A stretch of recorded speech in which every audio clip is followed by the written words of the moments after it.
All right, we're back. We're here. This time, it's just We're us. back. We're back. We did it. Hooray! Hooray! How are you? Wesley hates us. Yeah, Wesley's got, adult things to do, Yeah, responsibilities. it's only like 12:30. Wesley's definitely not at his work job thing. Yeah, work. What have you been up to? We've been gone Been for like watching a a whole lot of month. stuff. Mm-hmm. What have you been watching? We've been gone for a month. It feels less than that now. It's been. Let me look at the last episode.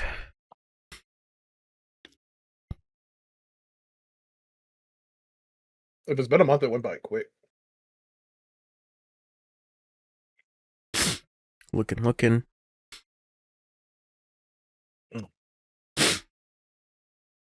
But go ahead. What have you been up to? Sorry, I was burping. Nothing. I watched a bunch of stuff. Did I talk about? I think I did talk about this before. I watched Remember the Titans, Invincible, and A Story of Greatness. Yeah, because we talked about Invincible. Have we talked about Invincible? We did last time because when we It's- talked about it, I was like Invincible, and you were like, "Oh, the movie with Mark Wahlberg Oh, that and one. the Eagles." I thought TV show. No. So the other thing I wanted to say, yes, it's been a month, a little bit more than Okay. a month. Yeah. Yeah, that does. It feels like it went by really quick. Yeah. Mm-hmm. I watched Seven Psychopaths. Holy shit! Oh What a yeah, good movie. I forget who directed that. I don't know, but Sam Rockwell's in it, and like me and you talked about Sam Rockwell a while ago in that movie where he's on the moon, I believe. Moon. Was it called Moon? It's called Moon. Yeah. Okay, I couldn't remember if it was called Moon, but I knew he was on the moon, or at least I thought he was on the moon. That's the one where he has like backups of himself or whatever, right? Clones. Mm-hmm. Yeah. I've like Yeah. that movie. I still like. I genuinely forgot it. Like because I only watched it like 2 times at this point. And I forgot, like, on my second viewing, I was just like, oh, we get into the clone stuff, like, really fast. Like, I thought the clone stuff was, like, midway or, like, a little bit further from the beginning of the movie. But no, the movie's like, no, you have a clone. Figure it out. And it's just a movie of, like, 2 clones trying to figure shit out.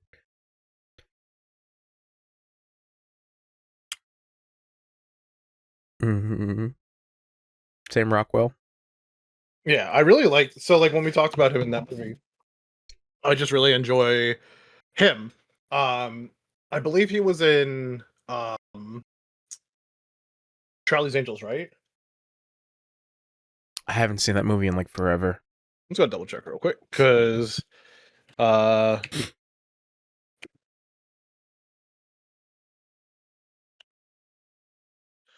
uh yep, he is.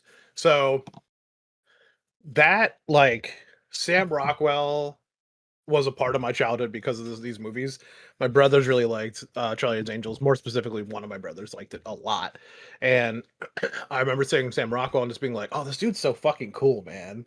Like, I don't know, like something about him, like he's just like he gives off like dopeness, and it really is just that moment where he's like dancing, and he's a villain, by the way, but still dope as fuck.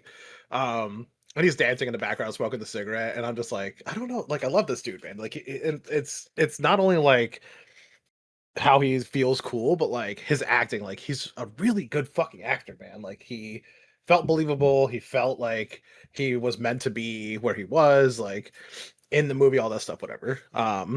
It's the type of shit where you watch a movie, you forget you're watching a movie, and you're like, oh, this is like so good. Similarly, the same thing with Crispin Glover. It's the thin man from Charlie's Angels. I liked him a lot too. Yeah. He's a little more weirder. Like I feel like that's kind of like him, is like a very niche, like weird guy in a lot of things. You want to know a fun fact? What? So I believe there's like this whole like studio clause thing now, that apparently, so you know that Crispin Glover was in Back to the Future, right? He was Marty McFly's dad. Yeah. Okay. So in the sequel, he didn't return. But they actually used his likeness on another actor by putting prosthetics on the other actor. Crispin Glover saw that and basically sued. And I forget what exactly the outcome of the case was, but essentially Crispin, like, I think he won because obviously, like, they were in the wrong for doing that. So I think he sued the studio and the director, Robert Zemeckis. So, little fun fact about Back to the Future 2. Nice. So yeah, Crispin Glover. Yeah, that dude's just like, like I see him in something, I'm like, I'm glad he's in this, just because I like that guy. Yeah, he's very Um, eccentric in like real life. Like, he's a little weird. But yeah, so like Sam Rockwell again, like we talked about him, and we just talked about how cool he is. Mhm. Me and you, when we're talking about like the movies he's been in and stuff. Especially when we were talking about the Moon movie, just like it just reignited like the flame I had, where I was like, I love this dude so much, and I like it love made me go like, Sam. I want to watch like all his movies now. Mhm. I always got Oh, him. that's another reason why I fucking hit on like rewatching shit from him. I forgot that I watched Matchstick Men recently. Don't know. Matchstick Men is what is this fucking guy's name? I'm sorry, I keep forgetting people's names. Nicolas Cage, Sam Rockwell. Hmm. Nicolas Cage. Uh, I don't even remember if he has a daughter actually in this. But some girl pretends to be his daughter from his like wife that he, or like I guess like ex-girlfriend, ex-wife that he isn't with anymore, and like the daughter's like, oh, like I'm your long lost daughter. And he's like, okay, like I guess like stay here for now, because like she's like, I got kicked out, the new boyfriend or whatever. And it comes what it comes down to is Matchstick Man is Sam Rockwell and Nicolas Cage playing what are they called? Oh my god, I can't think of the name. People that steal from people, but uh oh my god, but like make things up. Con artists, Jesus Christ.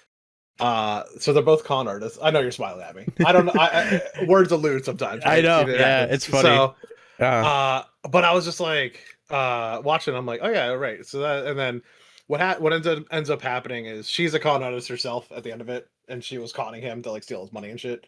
mhm. And I can't remember how much she takes from him, but she ends up taking some money from him. Um, but overall, like, really good movie.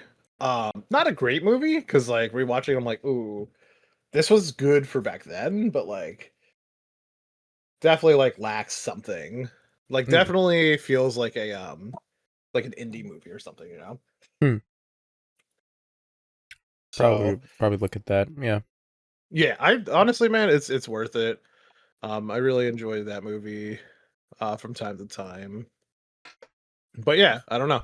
I mean, watching Seven Psychopaths, I've never seen this movie before. And like have you seen Seven Psychopaths? I saw it once. I know it's like Sam Rockwell, Christopher Walken, Yeah. and there's somebody else that's in there. I don't remember all the people actually. Oh, it's that like Irish dude. Oh, Colin Farrell? Michael Oh, Sturlbarn. Michael Man, I Sturb. don't know how to say this guy's Michael name. Sturb. Stuhlbarg.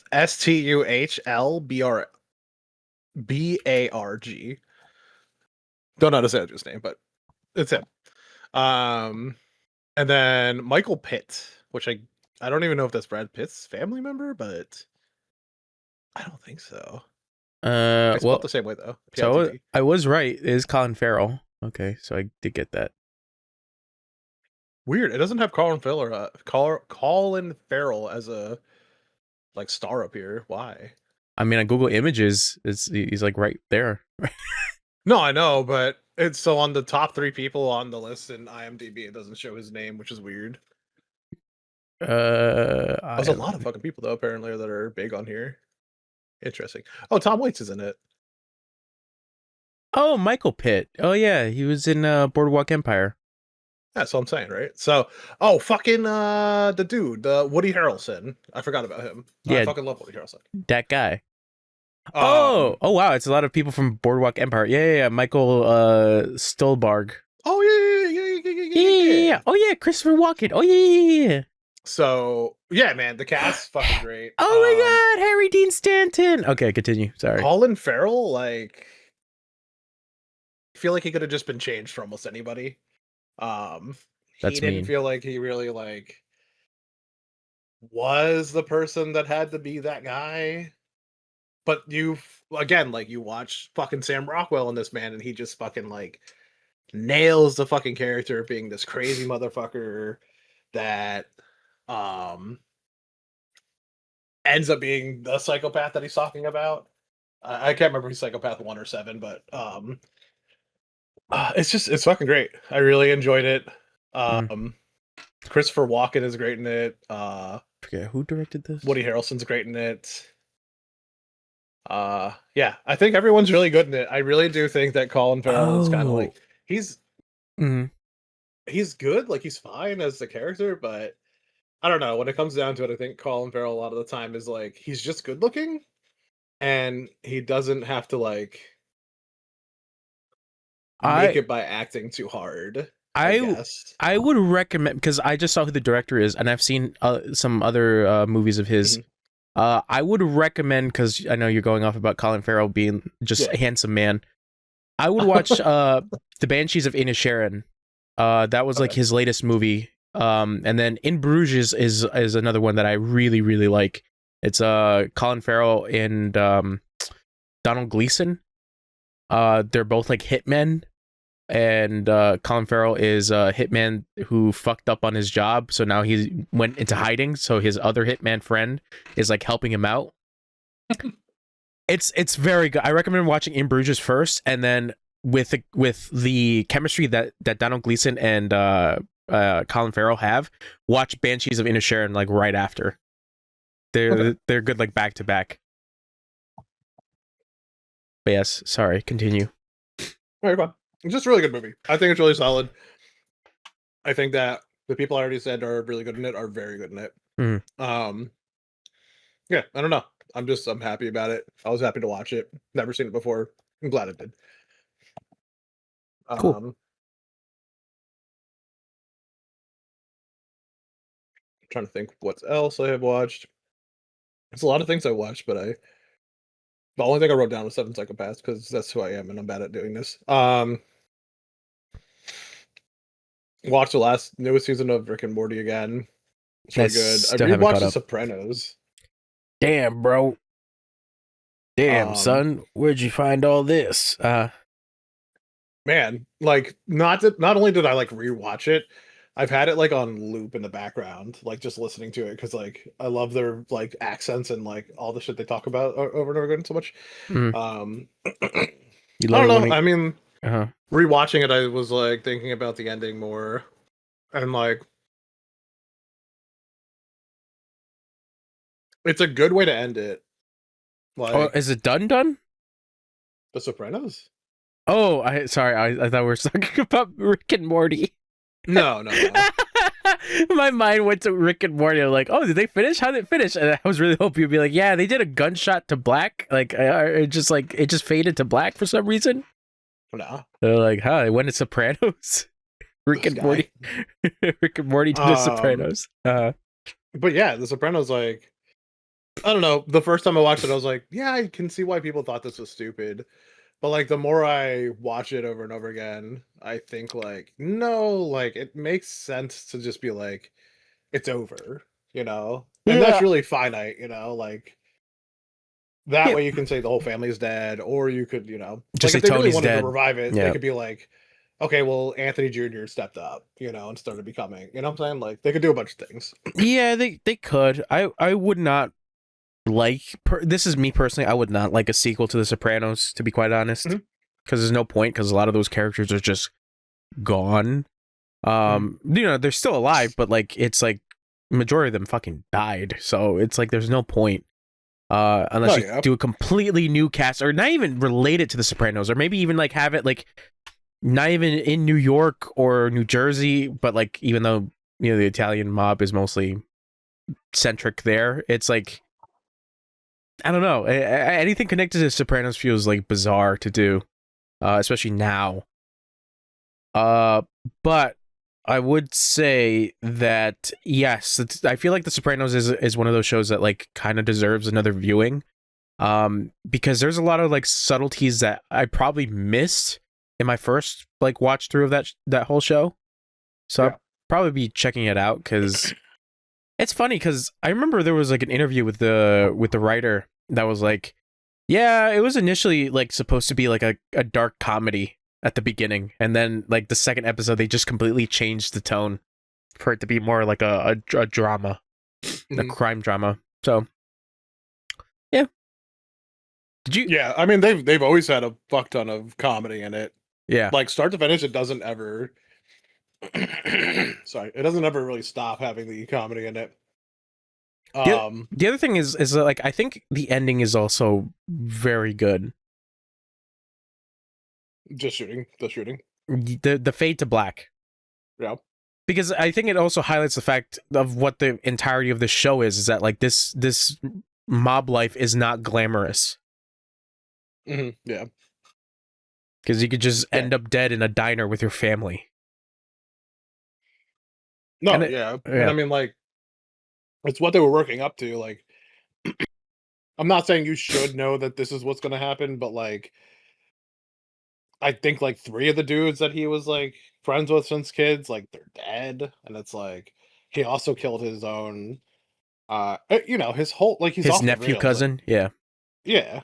Um he's off the rails at that point, really. It's actually before this, he's off the fucking yeah. rails with That particular scene where he killed, I guess spoilers for The Sopranos, but it's a fucking like 20-year-old show.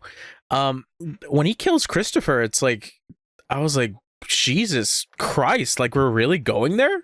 Mhm. But then like when you start to really think about it, it's that like for Tony, it doesn't really family doesn't really matter. It's just like another expense of business in a sense of just like you're fucking shit up. I don't want you to fuck shit up, and you're making things harder for me. So you gotta go.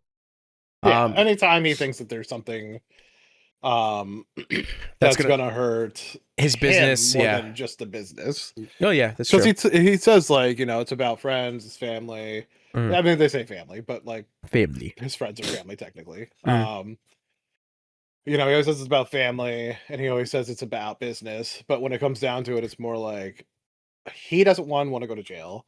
Two, he doesn't want to die. Like, so it's really like whatever protects his ass. It's yeah. not really about family. And if Yeah. it was about family, he wouldn't be angry at Camilla whenever she wants to invest money or this or that. He wouldn't be cheating on her.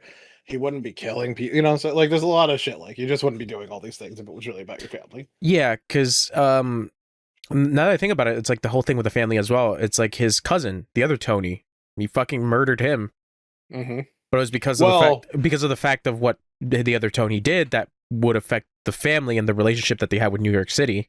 So it's like, no, they would have killed him anyways. yeah, they would have killed him So, like, anyways. So it was like it was essentially like a mercy killing in a sense. if he would have let his what the fuck? What the fuck? So confused. I get maybe here. I'll get a missed call and then it just disappears. I don't Oh, know. Okay, whatever. Oh, I forgot. I have if it's a scam call, it'll block the number. So it might have just blocked it. Um yeah, so like with Tony, the brother cousin or whatever that I can't remember his cousin, right? yeah, his cousin. With him, like he came out and he's like, uh he gets handed a bunch of money from Tony, and that's not enough. And I'm always like, but these guys, it's never fucking enough. And I know it's a TV show and I know it's written to fucking annoy you, but it annoys me because it's like, bro, like someone giving you 20K straight out of prison to like get you back on your feet is like fucking huge. You could back then you could pay your rent for the entire year with that, if not multiple years or multiple a year plus change or whatever. Um you could do a bunch of things. Like you could, the whole point of it is probably to go buy something and get yourself ready to go steal or whatever the fuck you do, because you're in the mob life. Mhm. Um, so like he complains, and then he kills the dude on the street. Um, and then New York was like, "Yo, you got to give him up," and because they killed one of our guys. Um, and it might have been one of the guy's kids or something that he killed. Um, and he was like, "No, it's my family. I can't do that." Blah blah. They go back and forth about it. So the only thing that Tony really could have done to get Tony out of it is he would have had to give him a ticket somewhere and never come back, Yeah. or kill him. Mhm. And New York wanted to kill him, and then Tony kills him, and then New York's like, But that was our job to do or whatever. yeah, and they were just you gonna weren't supposed to do torture that. him. Yeah. Because So, and they're just pissed off the whole time, and that's really what sets off that ending. that was post Vito, right? Yeah, Vito got killed already. Yeah. So okay, so Tony knew what was going to happen, regardless. Yeah. Same guy though that was pissed about Vito was pissed about. Yeah. Leo, right? I have no idea. Yeah, I think it's Leo. Yeah. That actor has been in a lot. I forgot that he was in Goodfellas. Yeah. Yeah. He's good too. Honestly, like all those dudes are so funny, man. Yeah, it's crazy. It's just like I'm trying to think. Majority of them did have like connections to the mob. I know that Tony Sirico used to be in the vicinity of mob activity. Mm. Paulie Yeah, makes Walnuts. sense. Yeah, Paulie Walnuts is funny, man. I like the way he points his fingers with his index and pinky. Fucking you. Yeah. So I'll watch that over and over and over and over and over. Yeah. Very good. Okay. I'm glad you sopranoed. And then I rewatched The Wire, which I've watched like when I was a kid.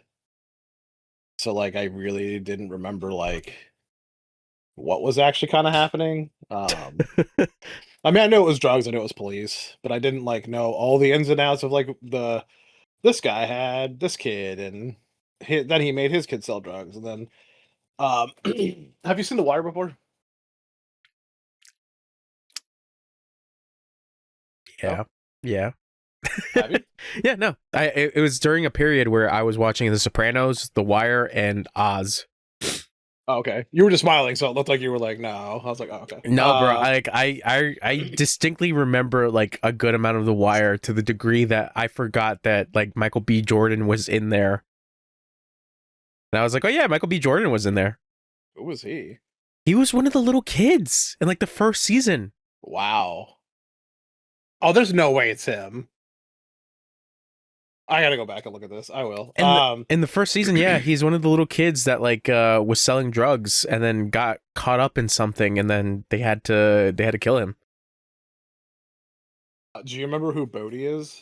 Yes. I'm surprised he outlived everyone. I can't believe that he stayed on for as long as he did, because when he was a kid, I was like, oh, like he's kind of cool, and then like as he gets older, I'm like, oh, dude, like he has like that like star quality like face. Mm-hmm. Like I don't know what it is about his face, but like it's like so very symmetrical or whatever. And I just like every time I see him, I'm like, he's so cool, dude. Like when he gets like to the peak of his olderness in the show, because he like dies when it looks like he's did he die? An adult at that point. Yeah. Oh it's god. Actually, it's like the season before the last season, final episode of that season. So season 4. Wow. So I think there's 5 seasons. Maybe I don't remember The Wire that much because I genuinely forgot that Bodhi dies. So right, same. And I remember I watched it the other day, and I was watching it, and I'm like,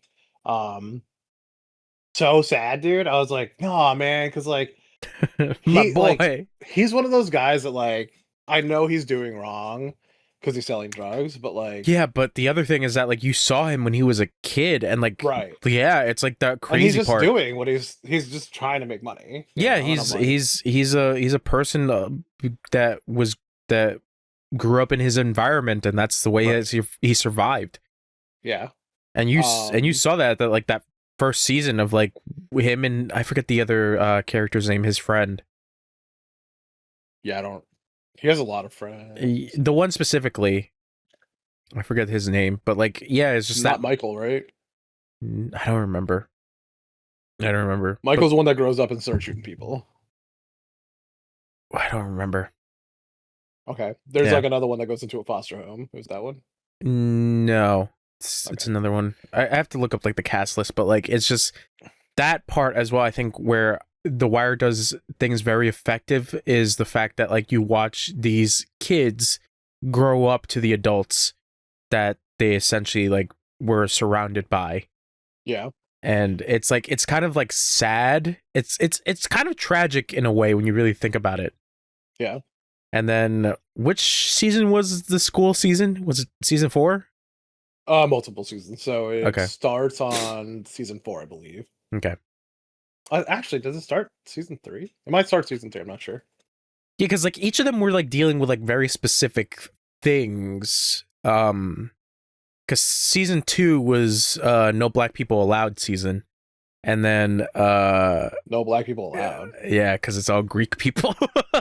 Oh, that's season 2. That was season 2. Yeah, that was Greek And season people. 3, they come back to the hood. Yeah, they realized that like we got to go back to the hood, back to the hood. But it is The good. Wire. Like No, they season tie that in well together.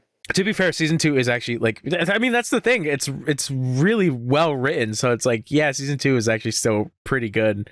Yeah. But I'm trying to remember because like the first season was mostly about Avon Barksdale, Mhm. and then the second season was about the Greek mob. Yeah, and then I forget what the third season was. It goes back to Avon. Is it go back to Avon? Okay, It starts setting up Marlowe. that's right, an uprise of somebody new. And then fourth season was about like the school, like I guess the school system. To get the kids to pay attention in school better. Yeah, it's just like how this environment affects kids in that area. Yeah, And and then it involves some new kids now. yeah, and then the fifth season was like mostly like political related and also like newspapers, which I was like, huh, that's actually really interesting. Oh. Yeah. It was good. Oh Yeah. shit, right. I'm so sorry. The newspaper comes in. Did you burp? Yeah. Oh, I was like, The is he all right? Did he die? the newspaper comes in season 4. And then it plays into season 5. Mhm. Which by the way, the people in the news the cast is so good. I really enjoyed the newspaper. Guess where McNulty is from? I don't know. He's British. Okay. Yeah. He sounds like he has some like Irish in him when he talks, or maybe Australian. Don't know. But yeah, he was born in England. Yeah, guess where Idris Elba is from? No! Stop! Idris Elba. Yeah. He was Stringer Bell in The Wire and Yeah. also in Cyberpunk. He was Stringer Belling it up.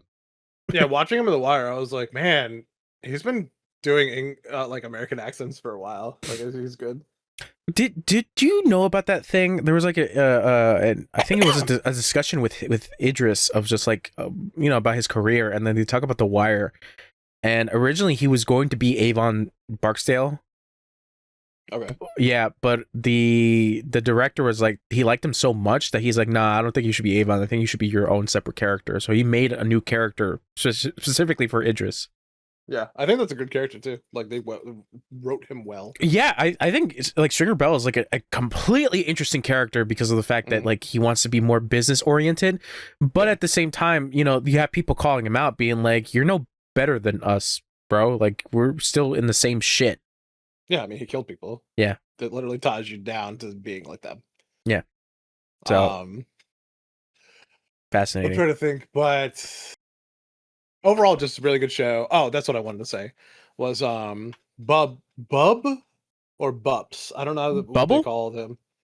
The Bubbles? old man, the old black dude that keeps The drug addict? he's on heroin or whatever all the time. Yeah, Bubbles. Crack Yeah. or whatever. Mhm. Is he called Bubbles? Bubbles, yeah. Oh, okay. They don't call him Bubbles every time though. They call him like Bub. Something, yeah, Bubs. Yeah. Bubs, that's what it is. And And his story the whole time, I'm always like, when it's in the beginning phases, I'm like, oh yeah, he's like trying to Man, be better. You can't what really catch what what. character development for that character? That's what I'm saying. So Yeah. like, it's cool to see him like in the beginning. 'Cause he seems like such a cool dude, and then the whole thing with his partner happens, and then the whole kid thing where he's like trying to help that kid, and that's where he's really trying to like become a better person. Hmm. And then the kid dies, and he just like fucking snaps and just becomes like so straight edge. Hmm. And like, I know it's makeup, and again, I know it's acting, but like, Jesus fucking Christ, if it He's doesn't get me every time watching he, him go from like an addict with picked off skin and shit mhm. into like such a clean person, and like he's running his own like newspaper selling thing on the streets. I forget. Does the ending like what happens with Bubbles at the ending of the That's show? it. He's just like, He's clean? yeah, he's Why do pretty I much just clean. why do I keep thinking that like he relapsed? Unless it's the final episode, he doesn't relapse. I He have to, relapses a bunch of times though yeah, he throughout relapses a the bunch of show. times, but I feel like there's like a final moment with like McNulty and Bubbles, and like Bubbles like relapse at some point. I mean, I'll check the final scene later Yeah. and see if it's in there because but I didn't think like, so this is like the great like part of the show, which is it shows neither side is really better than either side because they're both like Oh yeah, because leveraging. it shows the cops are not like good people as well. Right. Yeah. There are good cops in the show, Yeah. but No. Yeah. there's a bunch of times they're tested, right? Hmm. And some of them fail and some of them don't, and that's just how it is. And the same thing goes for the other side. There's some of them are tested with like, okay, I'm not going to sell drugs, then they get killed anyways, or they make it out, right? So like, it's just ends up showing like they both are kind of living the same thing, just in a little bit different situations. Um, Not a little bit. It's pretty severe because like obviously if you're poor, you have less of a chance of like developing into something. Um, but um, the ending with McNulty having this like breakdown where he has to like um what's it called? Has to make up murders to catch Marlowe. Um and then getting caught for doing that, and then the whole thing that happens with that, where they're like, we can't let this go, and then they have to let it go because the mayor's like, I'm not gonna fucking. Go I after just became this. Yeah. mayor. I'm not having this hang over my head. Shit. Yeah. Oh yeah, well Yeah. not him, but yeah, Yeah. I I love know. that. That dude's funny as fuck, Yeah. dude. Um, and then there's the other thing of like again, like where we're talking about like they're not really better than each other. Um, Bubs all and like these people are selling, narcotics and stuff, and Bubs is an addict, and all these other addicts you watch and everything, and then you also have to watch McNulty, who's a fucking addict because all he does is drink, and he fucking just Mm. does his work, drinks, does his work, drinks. That's it. And Yeah. it's like, I, again, like they're just not better than each other type of thing. and I'm thinking like they do show a little bit of like McNulty's like private life, right? Uh-huh. Yeah. Yeah. And he cheats all the time. Like it's just again, it's just so like you want to pretend Yeah. you're better, but you're not. It's So. weird. Yeah, because like the show does a very interesting thing of like it shows the gray like areas of a lot of people, like either in law enforcement or in like what they consider to be like the crime side. It's a lot of people struggling and trying to survive, but at the same time, a lot of them are murderers. So there's that. I don't know why that made me laugh, but it did.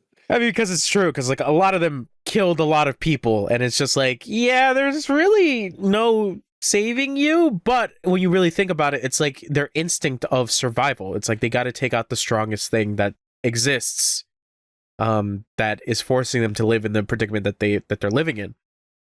So I don't know. It's a fascinating show. It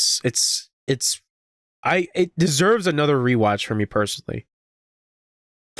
Yeah, maybe not your bad eyes, but if you had good eyes and like things that are good, then maybe it'd be good for your eyes. Maybe Bad Eyes. I don't know. I was making fun of you, but Yeah, that's right, bitch.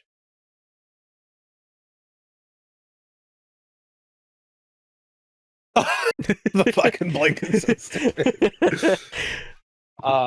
Yeah, I mean those are like the main things I watched, and it's just I can't wait till you come back next month and be like, yeah, I rewatched Breaking Bad again.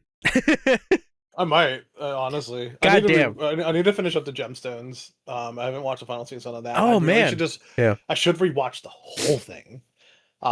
Because I forgot like shit that happened in season 3, I think. Well, yeah, I guess just do season 3, but like even then, the Righteous Gemstones had a weird thing that like really bothered me. It's the fact that like nobody like learned anything from the previous season. But I think that might have been like a character thing that they decided on, just like because these people are so vain and so like bratish. It's like they're not gonna learn jack shit. Like this is gonna be a thing that they get over, and then they're on to the next thing. And it's like, yeah, I guess that makes sense. Because like literally, the 3rd season was just like crazy shit, and then we get to the 4th season and nobody learned a lesson, and then we start with the 4th season that nobody learned a lesson. No, it's been that way, and it's supposed to be that way. Like they're supposed to be like spoiled brats who don't learn anything, because that's what it's getting at. It's making fun of like this mega church family, which is usually how it feels. Like this is how they feel like they are. Yeah, something grand happens, and then they kind of get over it and move on to the next thing. I need to watch Eastbound and Down because this is so funny, and I've seen so many clips where I don't know the dude that's playing with him, his like sidekick character. Oh yeah, I keep seeing clips. Really fucking funny. I keep seeing clips. Oh, and then Vice Principals, I also need to watch. Yeah, I love Walton My Goggles. Yeah, Walton Goggles is funny, man. Yeah. Oh no, sorry, Walton Goggins. Yeah, because you said goggles so many times. I'm like, that's his name. Welding goggles.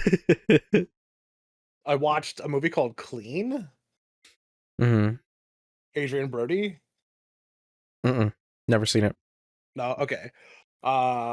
It's on Tubi, so that might be why you didn't. Is it like a Tubi original, or is it like? It's a movie that's just on Tubi, because those are two different things. I think it's just a movie on Tubi. Okay, those are two different things, because if it's Tubi original, then that means it's a completely different thing. Anybody can make a Tubi original. I don't know, like, released January 28th, 2022. It's not rated. I don't know. I don't know if it's like a Tubi thing or whatever. It has songs in it that are really good that never got actually released. It was just made for the film. And like I was looking for them because I was watching it the other day. Like a specific band made the music? Yeah, like somebody posted on Reddit like who they are, the person that made it, and like because it's like 3 people in the song, and like they just never released it apparently. And everyone that I saw post about it was like, I fucking love the song. And I was listening to it, it's rap. I like it. It's fucking great. So yeah, tell me, what is The Cleaner about? So it's just called Clean. Clean. And it seems to be like Adrian Brody is he's just like a garbage man, and he has like some past issues. Like basically like he was like really violent in his past, and like he is trying to like keep himself like bottled up without like coming, undone. And he's doing fine. Like I guess like it looks like his daughter died, I think. And he's like got this girl next door who reminds him of his daughter, and he always like, if she needs to go to school, he tries to get her to school. If the grandmom is having some issues, he tries to get her food, and he brings her like food every once in a while. And then there's a point where like the girl, I think she was like gonna get raped, and like he told her to go home. The guys outside were like, she wants to hang out with us, and she's like, yeah, I just want to hang out. And he's like, okay, but you should go home. And then the guy's like, you should go fuck yourself, and like she wants to stay here or whatever. He's like, all right. So he leaves, and then he comes back and sees her bicycle outside the house that she shouldn't be in. So then he is like, cool, I'm gonna go in there, and like goes in and checks on her, and she's about to be raped, and he just starts beating the shit out of everybody in there.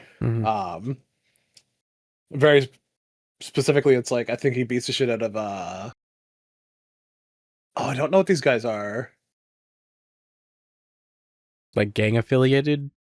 Yeah, but what are they like? I Like Irish mobsters or something like that? uh So he like beats the son of one of them, and then they're like, "Cool, like we have to get our get back," type of shit. it's funny because like I'm looking at the like the posters. I've seen this poster like in like a bunch of like places. I don't remember ever seeing it, but it's Mm. an okay movie. I enjoyed it. It's like John Wick. It's so funny because like Adrian Brody looks like a guy that I used to work with. Like Dude, dead specifically, ass. yeah. Same thing. He looks like a dude that I used to work with at the post office. That's crazy.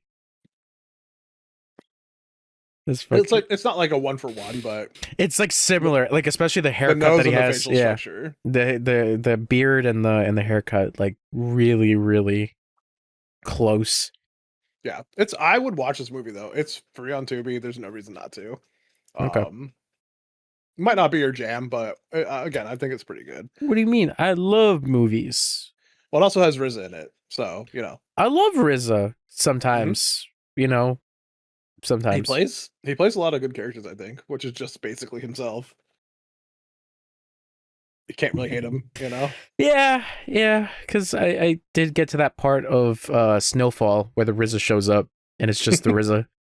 Oh, I've never watched. I need to watch Snowfall.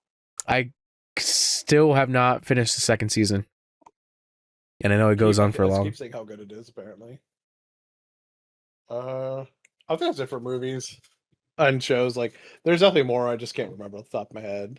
Again, I need to keep writing this stuff down. Uh, I got for games. I downloaded Where Winds Meet, new MMO, and I've been hearing mixed things about that. yeah, I haven't played it yet. Apparently, the cosmetic aspect, if you want to get cosmetics, is super predatory. Really? Yeah, someone put $500 into it and only got one costume out of it. So, Wow. I played some Path of Exile, but haven't actually like sat down and grinded it because it's like my character's max level and no reason to do anything really. But in December we're getting the new character, which is going to be the druid, and we're going to get new end game content. Should be a whole new end game. Like it shouldn't be the same anymore. They said. And there's a bunch of other extra like fixes and other stuff coming with it. And then I played Dune Awakening. So I didn't know if you leave your game for months, your base gets destroyed. Oh, it's one of those like an active like server. So apparently, like if you're not paying taxes in the game, your shields go away, and then Paying taxes in the game. and then if your shields are gone, the dust storms will fucking break your base. What the fuck is paying taxes? Yeah. So I wrote to them and was like, "Hey, I don't like this. my base is just gone." They're like, did you pay your Why? taxes? No, the second person literally said that. The first person was like, "Sorry, we can't do anything about it. Hope you enjoy playing the game still." Like that's almost word for word what they actually said. Yeah. So I was like, oh, I'm not satisfied with this answer. So then I wrote back again and was like copy and pasted what their person said, and I was like, cool, can I have my money back? Because I put 60 hours into this shit and I am not going to work again 60 hours to put this base back together because like it would be different if I could just like make bars of like whatever the highest dust bullshit is, like adamantium or Stuff. space spice bars, because like that's the shit you need to make like your big ornithopter. Oh, that's the correct. Yeah. And I'm like, cool. 60 hours to get there. And I'm like, again, just don't want to, whatever. And the person was like, wrote back to me and they were like, hey, we can't give you money back. You'd have to like talk to somebody. Wait, we're talking And about where the wind meets, right? no, this is Dune Awakening. Oh, we're talking about Dune. Okay, I thought we were talking about. Um, This Jesus, I don't know why I'm having like cognitive dissonance right now because it's just like You're yeah, because yeah, I talked about Path of Exile, and now I'm talking about Dune. yeah, Um, pay your for taxes though. for this, I was like, I just said all that, and then they wrote back to me and said we can't refund you your money unless you talk to like finance or whatever. And I was like, cool, I can totally talk to those people. I don't care. And they were like, we can't give you your base back. This is not something we can do. Mhm. But they said if you write to the people in like report a bug type of thing, they were like they can give you your vehicle, so I could get my ornithopter back. And I was like, okay, like that's nice to know. And they were just like, just so you know, like this is what might have happened. They're like, it might not have been what happened, but it's possible this is what happened. If you don't pay your taxes, your shields can also go away. Because like even if you don't have like the tax thing, if you don't keep generating your shields, because there's like fuel you It's got to put in. it's They weird. said like, Uh-huh. God, No, because like it's weird because I kind of don't blame it because of it being like active servers and it's like well people are not going to be playing it for that long so we got to get rid of their stuff that's here on the server, so it's like it's got to clear out. right? I don't care.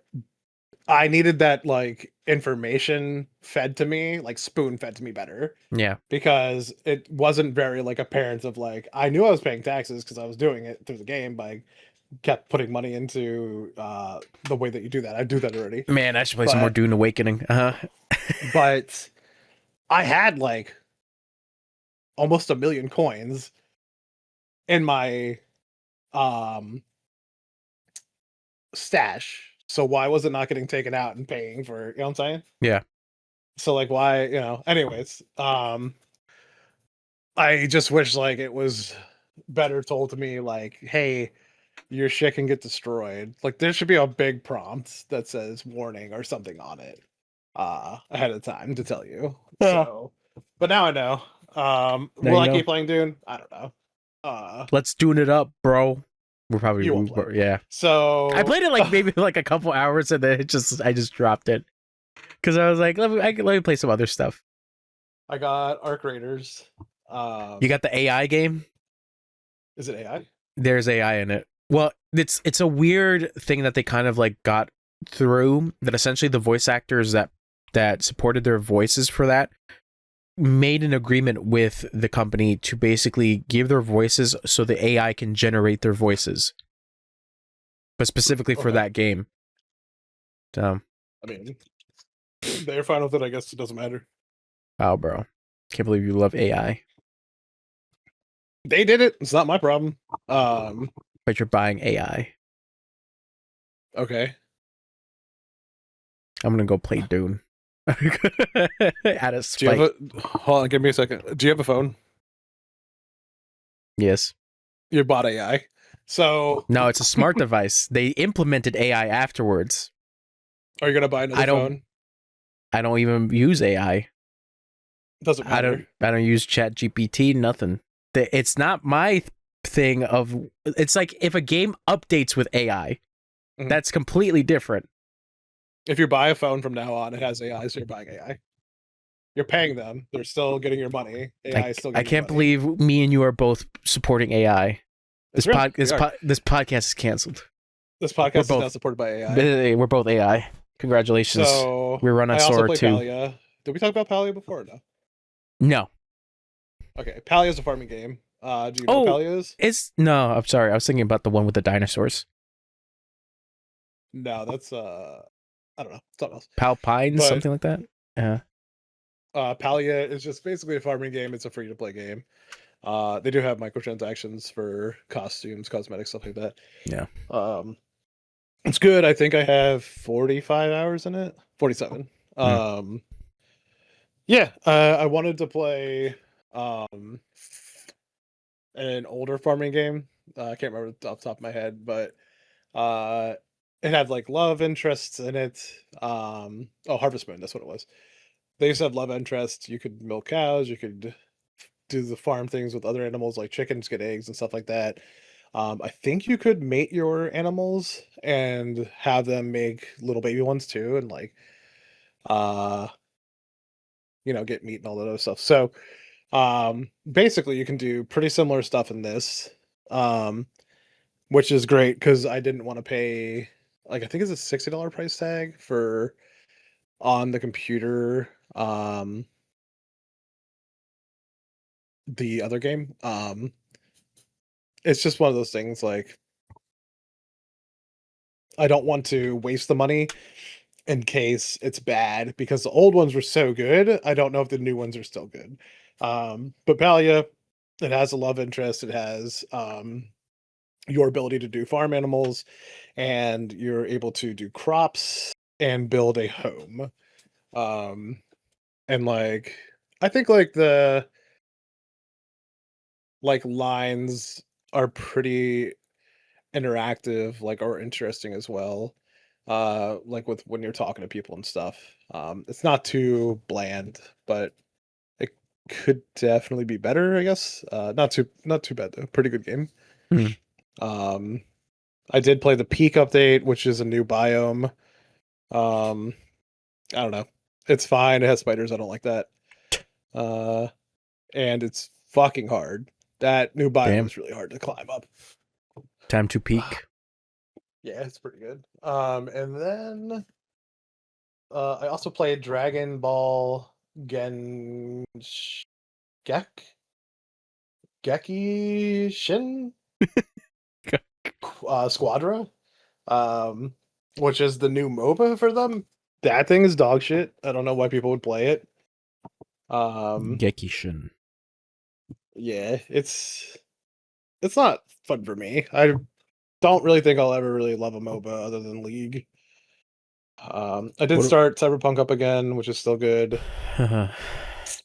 Um, and let's see what else is here. I know how much you love Xbox. I got my Game Pass back again. So I played Call of Duty Black Ops 7. And All I've want been to talk seeing about is all I've been seeing is like clips of like the story mode, and like, man, that is wild. it's so bad. Yeah, I kind I of want to play played it. I played an hour of story mode, hate it. Turned it off and stopped playing it. Mainly the most fun thing for this for me is zombies. Multiplayer is also not terrible, but like honestly, I think I'm just tired of shooters, man. Wow, bro, time to play other video games. Well, I'll keep playing Valorant, but yeah, I don't know. Call of Duty is just It's funny maybe I'm because just like too old. it's funny because like I've been wanting to get back into first person shooters, but I don't know. Call of Duty is one of those things where it's like it was so weird at the fact that like 6 just came out and they were like, oh yeah, we're doing 7 like right now, and it's like, what? So like 6, 7. 6 7. um but it's that was the thing that like I was just like, what are we doing? Like, why the push out so fast? And I just spilled some coffee at me, on myself. Eh, yeah. And I remember, I think I asked you, like, how was 6 for the most part? Uh, Story, I don't know. I really don't like Black Ops story. What do you mean? It was peak at Black Ops 2. 1 and 2 were great. After that, it just fucking boring. Multiplayer was fine. Zombies was really good. I know people hate it though. It's just I just don't get it. Um, I don't know. Cold War was better, I think. Mhm. But yeah, zombies or the zombies is fine. It's I don't know. Multiplayer is not ever really that great. Call of Duty is just hard to love over and over again. Yeah. But man, like, the fucking release window for 6 to 7 was just like, that was bad. Because I was like, didn't we just it felt like we just got here. Like, what do you mean we got to move on? They were also saying they were gonna start not putting them out every year, and then they just did it again. They did it again. That's what I'm saying. Is that like, wow? Like we're I think doing the this. sale to Microsoft might be the doing of that. Possibly, yeah. Man, that story was not made well. That actually felt like they might have given it to like AI to be like, write something. Write a Black Ops story in the future. Yeah. Have giant kaiju Michael Rooker fight you. Yeah, I don't. It's fine. I don't want to play that game. I played Palworld with some friends. Still a fun game. I downloaded Firebreak again. There's no new map, which I thought there was. So, question mark. I know they're planning an update at some point.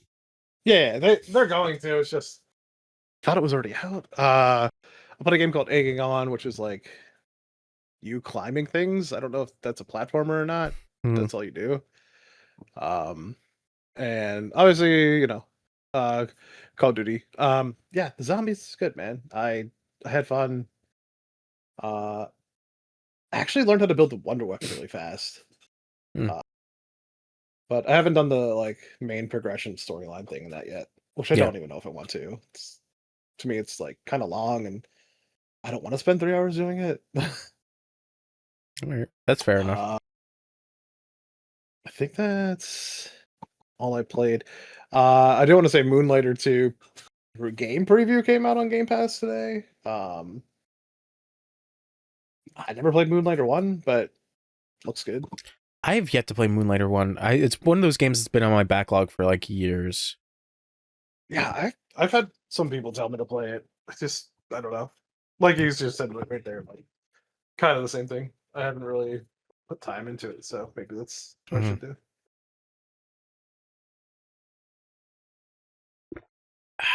God, my coffee went cold. That's it for me. Damn, bro. Where'd you get all this? All right, hold on. Let me take a huge gulp of my coffee. Go gulp it, dude. Is that a fighting game mug? Oh, Avengers. Because it had Hulk and Spider-Man, so I thought it was Nah, it's just Hulk, Iron Man, Iron Man, Hulk, Thor, and Captain America. It's funny because like my mom actually got me this mug. She was like, "You like the movies?" And I'm like, "Yeah, I like the movies." Super nice of her. Yeah. No, my mom sometimes just gets me like stuff that it's just like, yeah, I'll probably use it. All right. So what did Chonch do? So I guess the biggest thing I can say is, so Criterion, the company that does movie releases, is doing their big 50% off sale off their Blu-rays and 4K discs. So I've been shopping at Amazon and going to Barnes and Nobles to see some movies that I want to pick up. I picked up a shit ton of movies. Am I going to say all the movies that I got? Probably not, because I would have to look at the movies that I got. I think I'm at a point where it's just like, yeah, I think I'll be fine until like the next like 50% off sale. Because what do you think? Like more than 10 movies? It's more than 20? I would say like around like 20 something movies at this point. Oh, okay. That's not bad. But still, it's like, it's one of those things where like, I'm going to have to watch these. Like, I can't keep like stacking them up and have them on my backlog. Like, I'm going to have to watch them. But I did get like the majority of the stuff that I did want to watch. Right now I'm kind of in the area of like looking for stuff that I've heard about but never like really seen anything for it. So I'm basically like doing some blind buys at this point.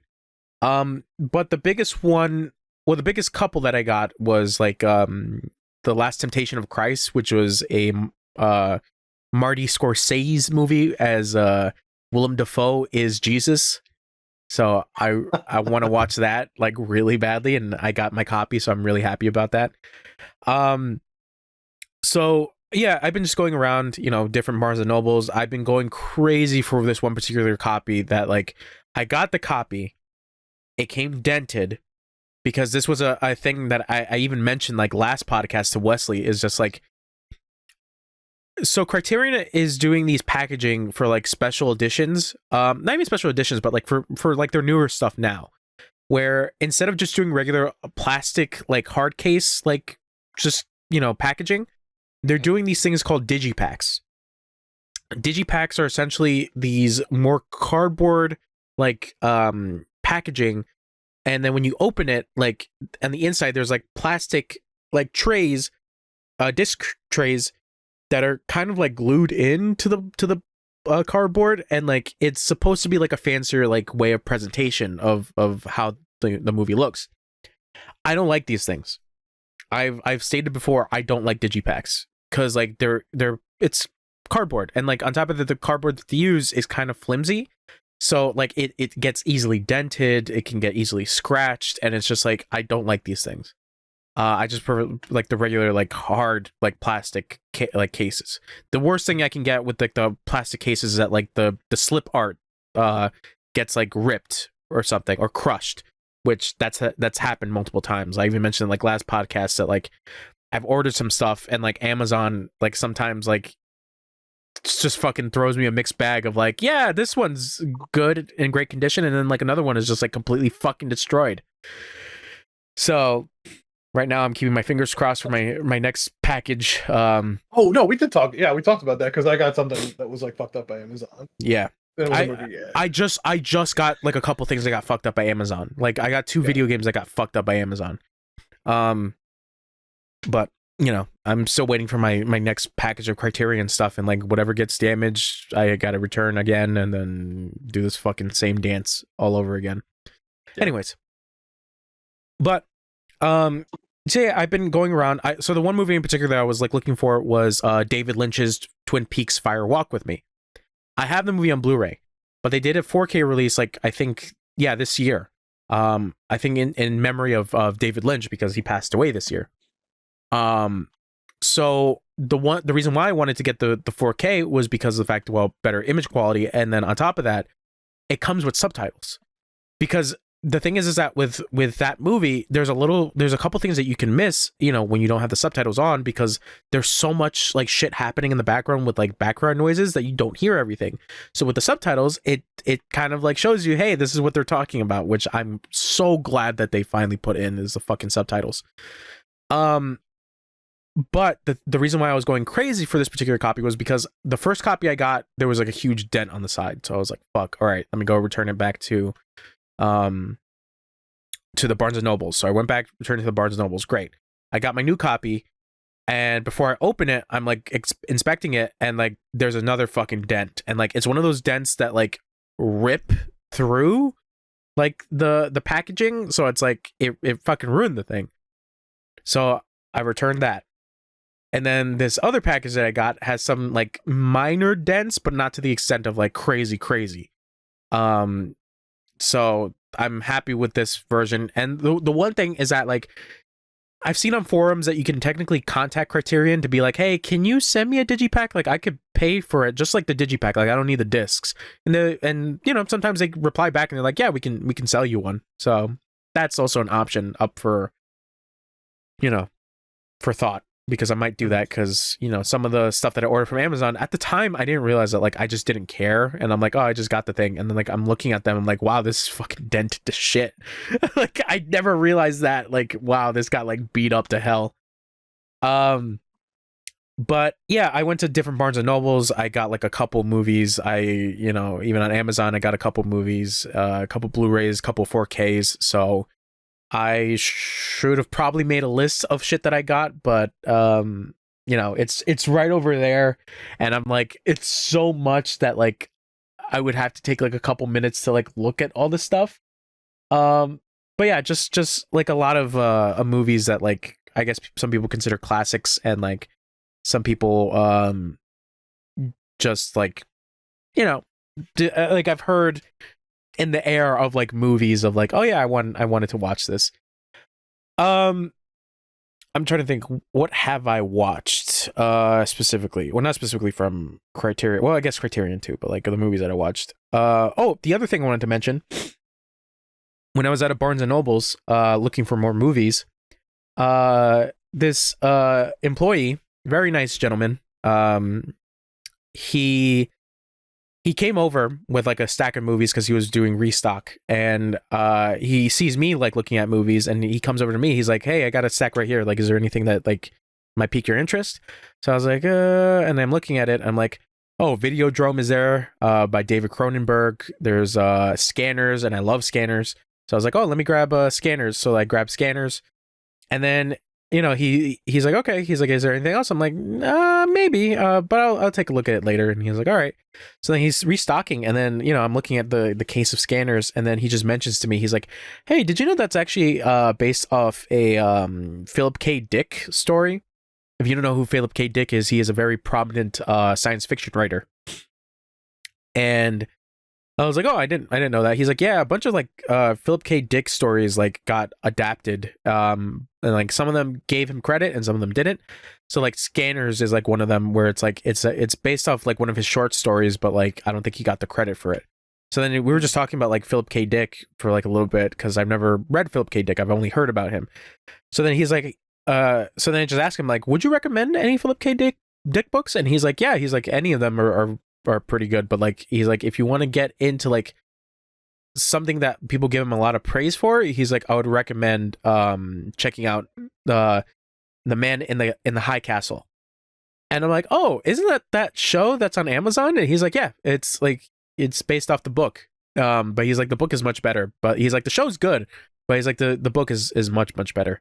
So I was like, okay. And we were just talking for a little bit more about Philip K. Dick, and I was like, wait, isn't Blade Runner also a Philip K. Dick story? And he's like, yeah, that's based off Do Androids Dream of Electric Sheep?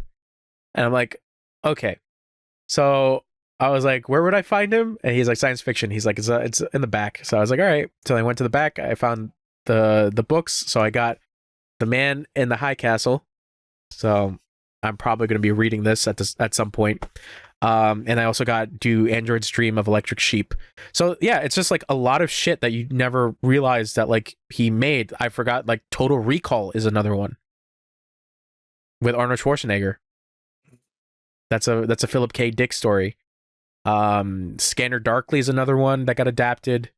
Trying to think. There's been like some other shit. Obviously, there's been like a lot of like Philip K. Dick like stories that became movies or TV shows. So, yeah, I'll probably read this at some point. It's actually pretty thin, which is surprising. But that's what this gentleman was telling me, is that like, yeah, he does like a lot of short stories or like novels. So he's like, why not give it a shot? So I was like, all right, cool. So then I was checking out the books and the movies that I got, and then we just started like talking about like movies and like books and stuff like that. And then like he just mentions to me, he's like, hey, he's like, we got like a new stock of like Criterion stuff that like he's like, I can't sell you these, but like I can show you what came in. So I was like, oh, cool. So then he shows me like 3 new Criterion things that are supposed to release like next week. And he's like, you ever see the movie The Aviator? I'm like, the Howard Hughes movie? The one, do you remember that movie, The Aviator? No. So it's a Martin Scorsese movie about Howard Hughes, this eccentric like billionaire that was like so obsessed with like doing things his own way, in the sense that like he was also a movie producer.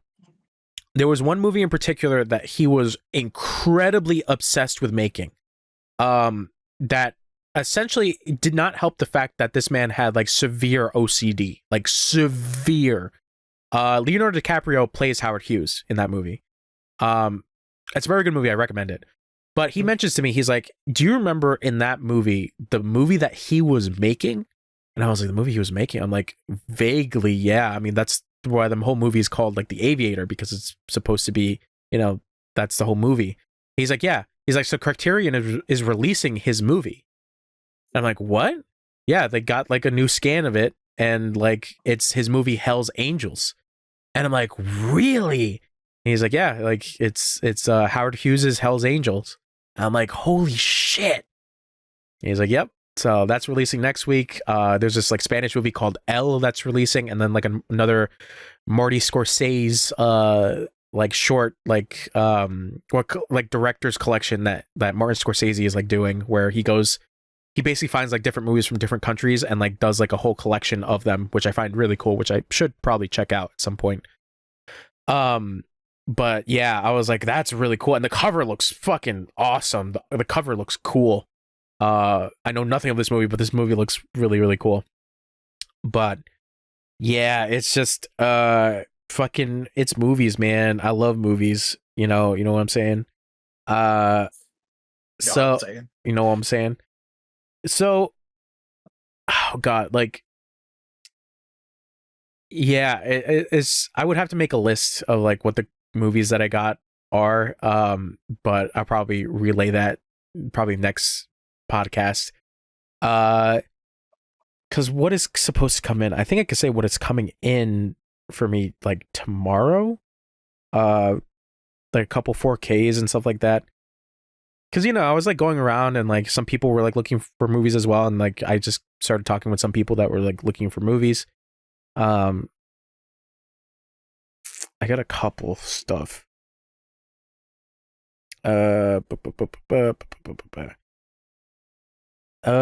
Ooh, yeah, I got Devil in a Blue Dress, Lone Star, Night Moves, The Gunfighter, Paris, Texas, and this is not Criterion, but this is just a movie, Do the Right Thing by Spike Lee. And then I got a couple of like David Lynch documentaries coming in. And then I also got Peeping Tom, McCabe and Mrs. Miller, Jojo Dancer, Your Life is Calling, The Piano, and Shaft. I'm very excited to watch Jojo Dancer because it's a Richard Pryor movie. You know who Richard Pryor is, right? So it's a movie that he did that I believe he wrote. This was like, I didn't know this. He was apparently in a huge like fire accident. Did you know that? No, I didn't know that. He I don't know whether or not this was like something based on truth, that I think it was an attempted suicide by him. But essentially he got like 3rd degree burns, and it's just like it, after he got like his surgery and stuff like that, like you can see like the burns and stuff.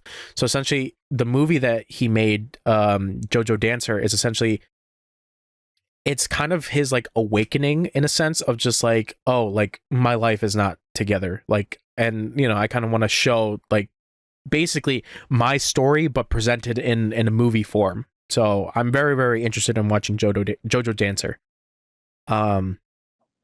Yeah, it's crazy. But yeah, there was like a couple other movies that I wanted to get. I wanted to get like Raging Bull by Scorsese. Pretty much like 3 Scorsese movies I had like left over. Which is, yeah, it was like Raging Bull,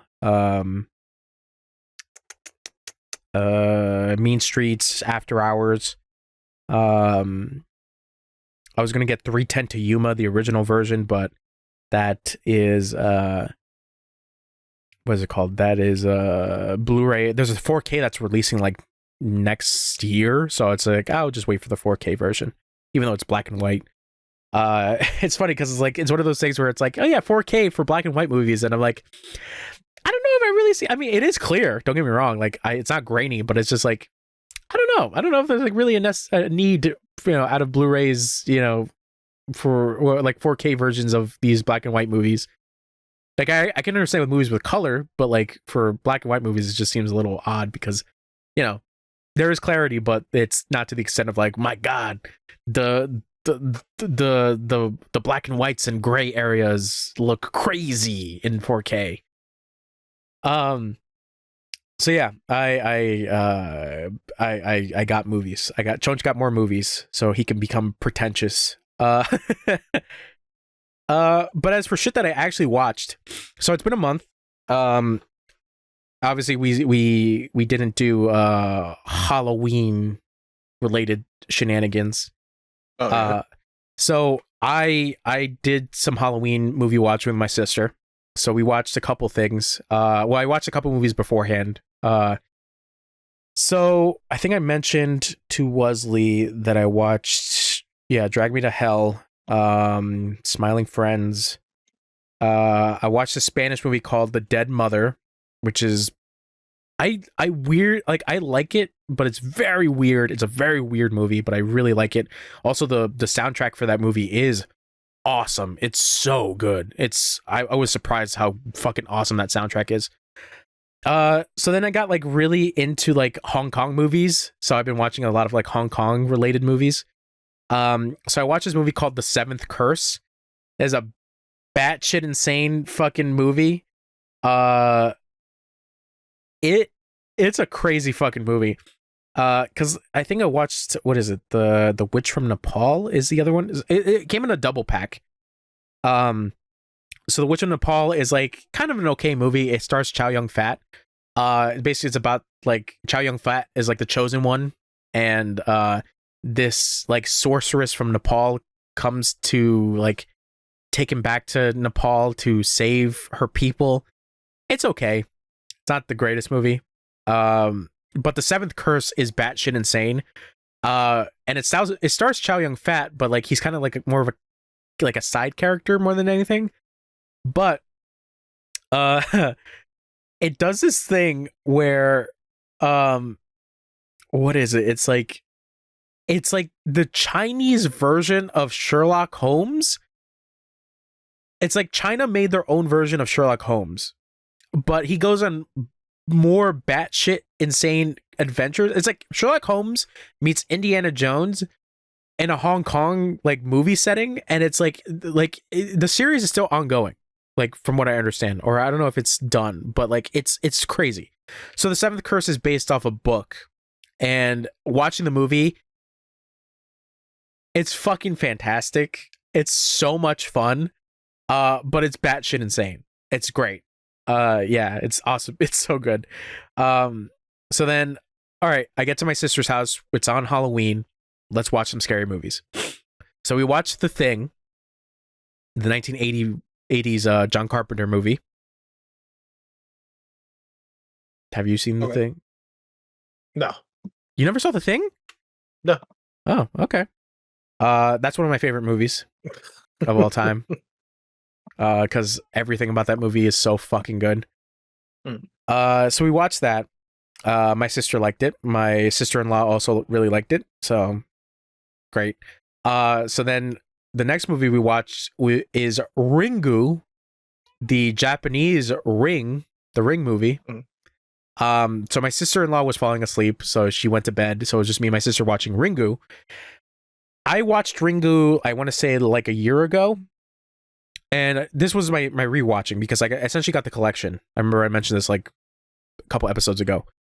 So I decided to break out the collection. So we watched Ringu. My sister liked it. Rewatching it, I still like Ringu. I think Ringu is still a very good movie. It's very creepy. That's for the most part of a lot of like Japanese horror like movies is that they give off more of a creepy vibe than anything. And I think Ringu does a really good job at that. The story is nonsensical though.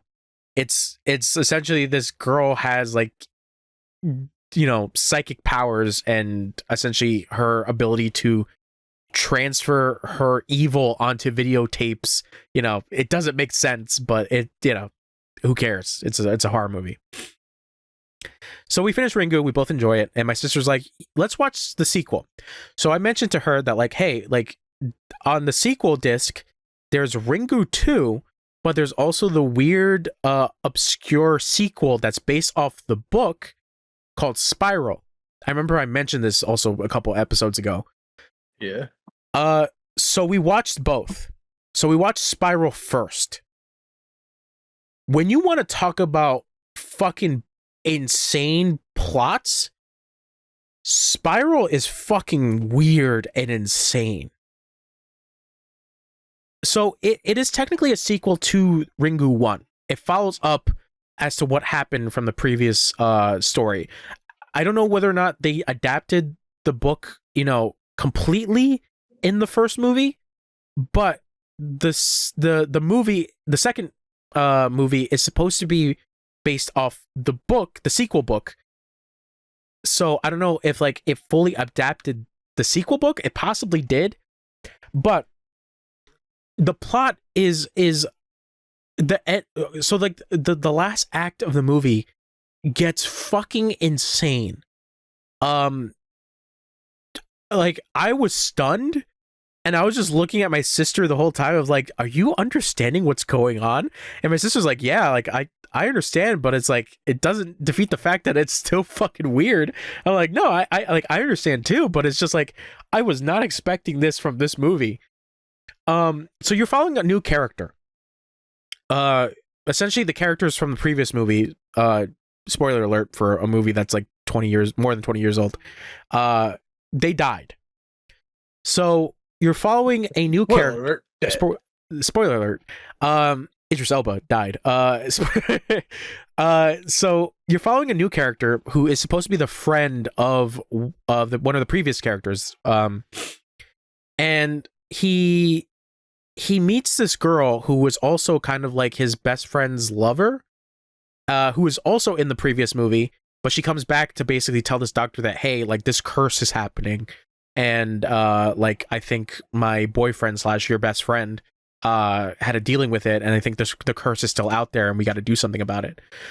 So the movie kind of goes from there, but it becomes more of a personal story for this doctor, because it kind of, at the beginning of the movie, it kind of explains that this dude is suffering through depression, and there is a hint at the fact the reason why he's so depressed might be because he lost his kid. So the movie does a thing. I don't know if I should go full spoiler alert. Do you care about like the Ringo's? Okay, so I guess full. Oh wow. Okay. So full spoiler alert for Ringu and Ringu 2 and Spiral. So the thing that made the first movie pretty great is the fact that they made is it Sadako? Shit, I always get it confused with Kayako or Sadako. Kayako is the Grudge. I think Sadako is the Ring. The Grudge. Sadako.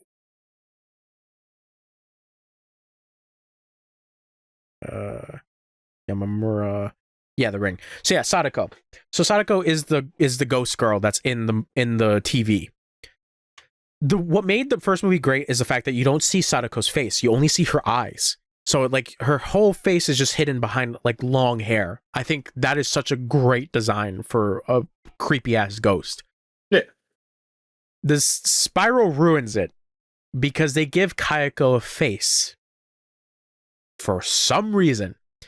But the more I start to think about it is because they want to make Sadako kind of a seductress, because Sadako starts haunting the doctor, and then just like the second act of the movie gets fucking insane, where it's like, Sadako now is possessing the girlfriend, and then the girlfriend is like wanting to do the doctor, like get it on with the doctor, and then they get it on, and then the last act reveals that the girl got possessed by Sadako, but the reason why she got possessed by Sadako was because she wanted to be reborn again, and by being reborn, that means to give birth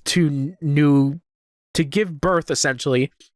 So it does this weird thing where apparently the girlfriend character is pregnant, and like she in her possessed form says to the doctor that it's your child, you can essentially have your son back.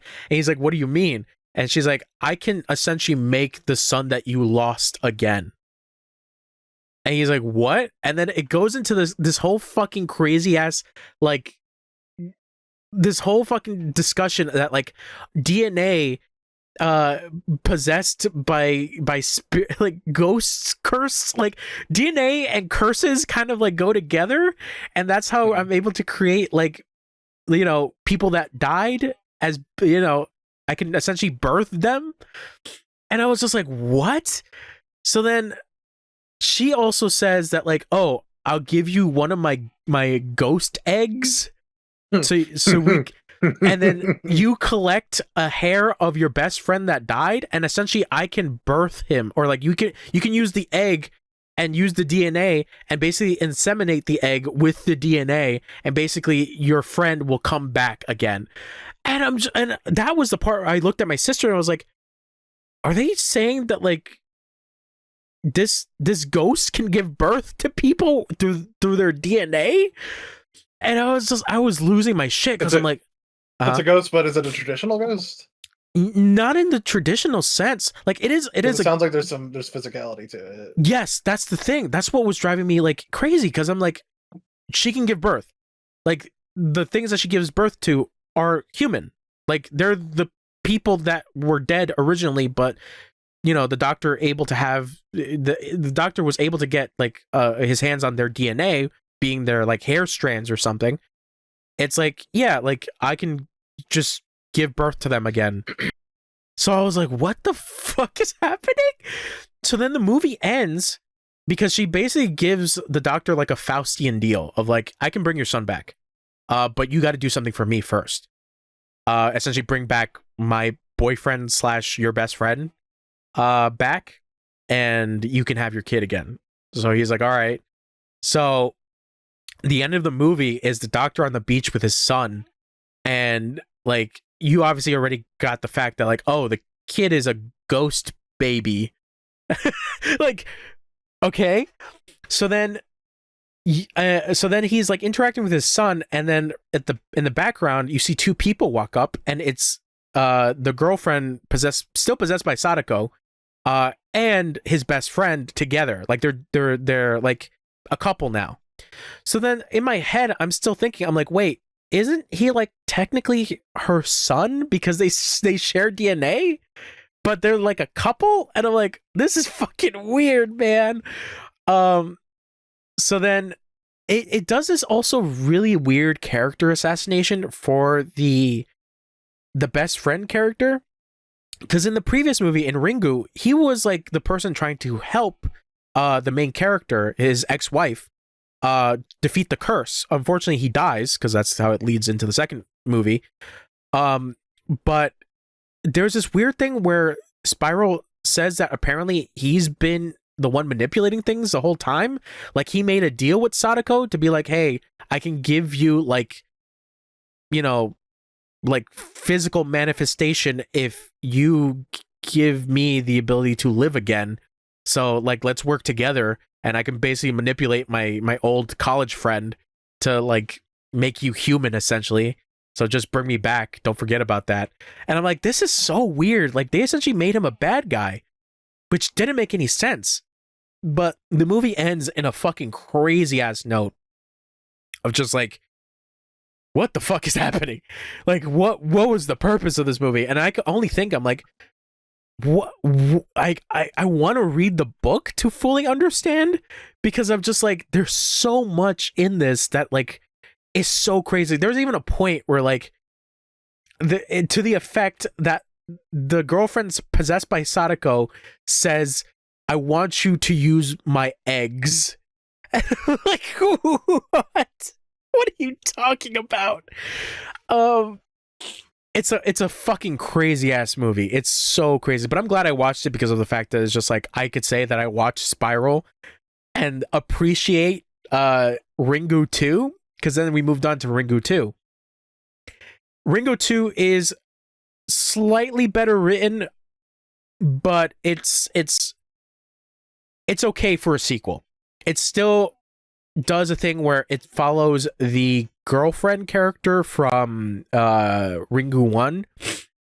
And instead of her being possessed by Sadako, it's essentially her trying to tell these doctors that like, hey, Like these people who are going crazy essentially went crazy from a curse, and like now they're haunted, and like we got to do something to stop that. And yeah, it's a good sequel for the most part. I'm very interested to watch Ringu Zero, which is obviously the prequel. Ringu Zero. Ringu again. But we Ringuing it up. So yeah, me and my sister agreed to watch Ringu Zero at some point. I probably should text her at some point to be like, hey, what do you want to watch Ringu? But yeah, it's just like we were both like, what the fuck is happening? Like, what the fuck is happening in Spiral? So yeah, we watched that. We watched like half of Uncut of the Dead, which was a movie I recommended, which is fucking great ass fucking movie. But that is something that we had to finish watching together. So then yeah, Halloween was finished, so I was like, you know what? Let me go home. So I watched Godzilla 1954, the original Godzilla, because I got the 4K version of that. What a depressing movie. It's crazy because it's like, yes, you have a man in a rubber suit that looks like a dinosaur, like just like stomping shit.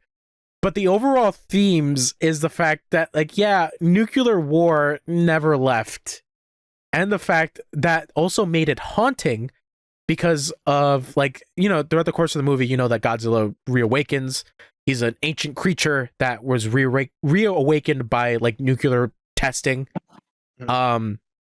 So the thing that, like, I had to basically be like, oh shit, like, wow, we are so fucked, is the fact that they, you know, they followed like these characters. You're following like a bunch of like scholars and educators and professors and like politicians and stuff like that at the beginning of the movie. But then, you know, it does like a kind of like a back and forth thing of like you're following some people who are living in the city, and there are these people on a train, and they talk about like, oh, you know, Godzilla coming back and like this monster that essentially can like vaporize a fucking city. And one of the ladies like talks about like, yeah, like, man, it sucks at the fact that like I probably have to move again. Like I just got to Hiroshima, like before the bomb dropped. And I'm like, oh my God, like in the context of the movie, since it's like 54, that happened only a decade ago. Like that is a thing that I just like in my head, I'm like, wow, like when you really think about it, you know, in the context of a monster movie, but still it's a monster movie that's a commentary on nuclear war.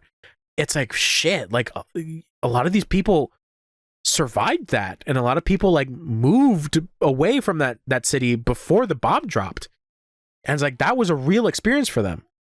And you know, to be fair, a lot of people watching the movie were probably like, you know, already in their 20s if they were kids back in that time before the bomb dropped. And it's just like, holy shit. But you know, overall, you know, Godzilla is a commentary on nuclear war, and like nuclear war is bad. And like the only way to destroy it is to completely eradicate it. But at this point, you know, it's gotten like impossible because everyone has nukes. So we're living in our own nuclear hell. But the movie ends really melancholy, which is, I was just surprised because it's like, it's the equivalent of like, what if Oppenheimer was like, oh, you know what? Strap me to the bomb and let me die so nobody can take my idea and recreate a bomb again. It's like that. And I'm like, what the fuck, man? That's crazy. Yeah, Godzilla 1954 is very good. I'm very interested to watch like the rest of the Godzilla movies because I have pretty much the rest of the Showa era, which is like the movies from 1950 to 1975, I think. And then after that is the Heisei era, and then, you know, the newer movies and stuff like that. The newer movies. But yeah, essentially the Showa collection that I have of Godzilla is like Godzilla raids again, and like Godzilla versus Mecha Godzilla, or Godzilla versus King Kong. Like, okay, yeah, I gotta watch these. Yeah, it's fascinating, that first movie, but it's so crazy at the fact that like Godzilla became like he became a franchise. He became an item of merchandise. You know, kids love Godzilla. It's just a hilarious part. Even though Godzilla is supposed to be like this like warning to people basically saying that like nukes are bad, don't make more nukes. Like we're playing with shit we shouldn't be playing with. Yeah, fucking fascinating. What a fascinating series.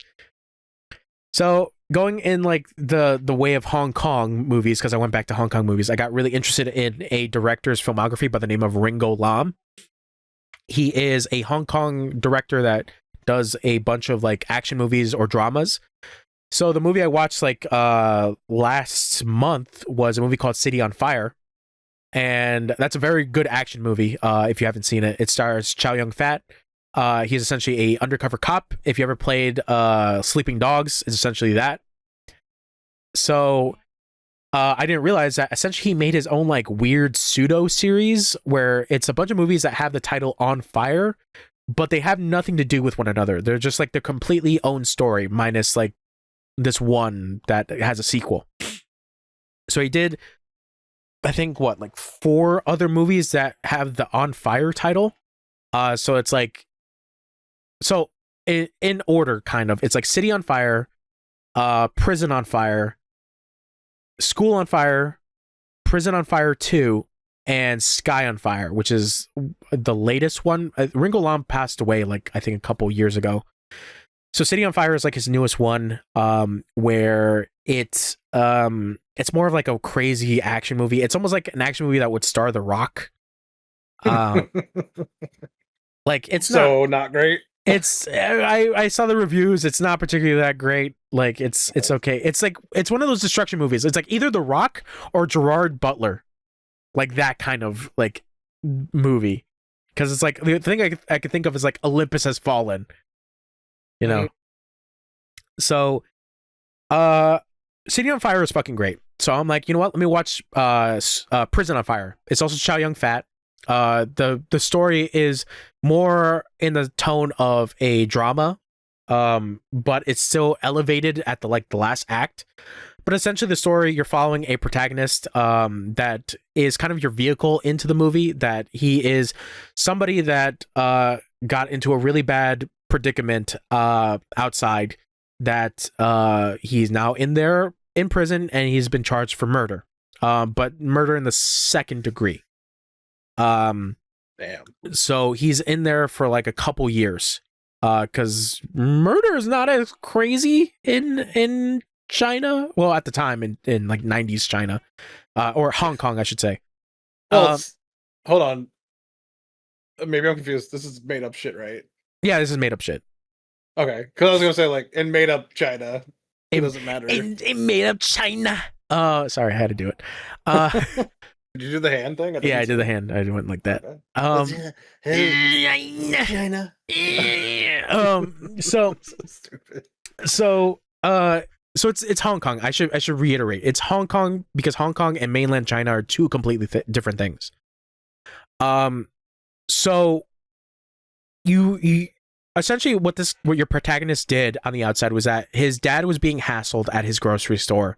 These guys start like causing trouble. So he goes out to fight these guys. The guys start beating his ass. And then he gets back up. He pushes one of the guys into the street. Doesn't realize there's a bus coming. So the guy gets hit by the bus and dies. So then he gets charged with murder. So he goes to prison. He realized that prison has its own like ecosystem, essentially, like its own like social environment, because that's how most prisons are, is that like you have a gang. And it's funny because it's like, what do you do for a gang in a country that's predominantly like one specific like ethnicity and one specific race? And it's like, oh, they're all divided by different triads and different like gang groups that were like prevalent in whichever city in Hong Kong that decided to like, you know, get more territory, but they, you know, majority of them ended up in prison. So it's interesting to see that, and basically Chow Yun-fat comes in to act as his mentor because he's been in the prison system like this whole time. You know, he's been in there for also murder, because that's kind of one of the reveals in the middle of the movie, is that like your main character asks Chow Yun-fat, like, you know, why are you here? Like, you seem like such a nice guy. And he's like, I'm here for murder. And he's like, who did you kill? And he's like, I killed my wife. And he's like, oh. And he's like, yeah. And he's like, I will forever regret that, because it's also revealed that Chow Yun-fat has a son. His son is like 5. And he's like, because of that, I can only see my son through visitations. And he's like, I have to basically get through this prison sentence, and so I can reunite with my son again. So, you have the triads. You also have corrupt guards as well that are working with triads, and it's like this whole like dynamic thing of like the guards want to look good for their superior. So they basically like get information from like some of the inmates to be like, okay, who's starting problems? Like, who can we use as a scapegoat for this one problem that happened? Like, this fight broke out. Okay, give me a name that I can use to basically say to my boss, like, hey, this prisoner is making trouble. Let's put him in solitary confinement. So you have this one guard who's the head guard, and he is a fucking asshole, and he keeps like picking on Chow Yun-fat like a lot, to the degree where he's working with like one of the head of the triads, and is like, yeah, let's just blame Chow Yun-fat and his friend for like every single problem. So the movie is basically like the trials and tribulations of these two inmates that just want to get by, but it's also teaching your main character, that's not Chow Yun-fat, that like, yeah, prison has its own set of rules, but there are some unspoken rules that you have to kind of like remember, because if you don't remember, you can get fucked later on. And it's a very interesting prison movie. It's kind of like Shawshank Redemption without the jail break. So it's very good. The last like act of the movie is fucking crazy, because a full out like brawl happens. But it's a very, very good movie. I really recommend it. Like I would say City on Fire and Prison on Fire is very, very good. Like right after. So then I was like, okay, finished Prison on Fire. Let me watch School on Fire. School on Fire is basically this story of these high school kids whose lives get turned upside down by the triads. And it's a very interesting watch because of the fact that I don't know whether or not this is true, but whether or not Hong Kong had a problem with triads, specifically in the fact that young kids were being recruited in the high school, like in the movie, for example. In the movie, they're high school kids that are already in triad gangs and act like triad members. So like they fucking like go up to teachers and like, you can't do shit, like you can't touch me, like that kind of ordeal. So there's a thing that happens. This is happening in real life? Man, now I know how I look sometimes. No, I thought you said that this was happening in real life as well. The thing I'm saying is that like, I don't know whether or not Hong Kong had a problem like that. Oh, I'm sorry. I thought you said Hong Kong did have a problem with that. No, I don't know whether or not they had a problem like that, but it seems like something that would happen, because it's like the same thing as The Wire. Think about it like that. Where like The Wire, these kids go to school, but they're doing gang-related shit, outside, and it still affects their school life. So it's like the equivalent of that like in Hong Kong, in this movie, in School on Fire, it's like these kids are in gangs, and they basically feel like they're untouchable because they're in gangs. And it's so integrated that like teachers can't do shit. So like in the movie, it kind of presents the fact that like these teachers can't even be bothered to help students like at all, because they know that like if they try to help anyone, they might run into triad problems. So there's a thing that happens where at the beginning of the movie, you follow your protagonist, which is this schoolgirl, and she is being hit on by this gang member who's a kid in her grade, and someone mentions to the kid that, hey, like she already has a boyfriend, and it's that other guy from that other gang. And basically the other guy is like in his 20s, which is also really fucked up because this girl is supposed to be like 15. And basically the girl is like, your protagonist is like, no, I'm not with him. He just says that I'm with him because he thinks that I'm with him. Like, I was nice to him once, but for some reason he thinks I'm his girlfriend. So something happens where the kid who tried asking her out comes off really rude, and after school, the guy that likes her, the triad guy that likes her, hears about this, basically goes to that kid, beats the fuck out of him, and everybody is like, all these school kids are like witnesses to it, but obviously she's the bigger witness because the fight is about her. And afterwards, the cops get involved, and then they start asking her questions of like, okay, well, how did this fight start? This and that. Like, we're gonna need your testimony and this and that. So then she's like, I don't know what happened. This and that. Like, I if anything comes up, I'll come back to give you testimony later. So the cops are like, all right. So then the triads show up. They show up to her door and basically say, they tell her like, you better not show up back at the police station and cause trouble for us, because like, if you do, we're gonna cause trouble for you. So think about that. But because she is 15, her parents essentially tell her that like, you got to go to the cops. Like, you're a child. You're being harassed by these people. So the other thing that is mentioned in the movie is that she has a best friend, which I assume is also her cousin. It's not that clear, but her cousin is also dating a triad member who's in the high school. So there's this thing that made me like, God damn, this is really shitty. Essentially, her boyfriend pimps her out. This is a 15-year-old girl in this movie. Jesus. And her 15-year-old boyfriend pimps her out to older men. And, your protagonist is like, hey, do you ever feel like you shouldn't be doing that, like, at all? And she's like, well, I make good money. But it's like, I love my boyfriend, so it's like, I'll do whatever he wants. And it's just like, shit. So later down the line, she's getting harassed by the triads. And you follow this one particular head triad guy, this boss, essentially. And he's like the new triad gang leader on the rise. And you find out that the guy that likes your protagonist is like kind of like his lieutenant, essentially. So he so they find out that your protagonist talked to the cops. So they basically drag her back to their base and like humiliate her. And the guy demands that you got to give me like 30,000 I forget what the currency is for Hong Kong, yuan, I want to say. So $30,000 dollars in Hong Kong money, so I can pay a lawyer, because you made a problem for me, so I'm going to make it a problem for you. So kind of throughout the course of the movie, you start to see the protagonist try to like find ways and making money.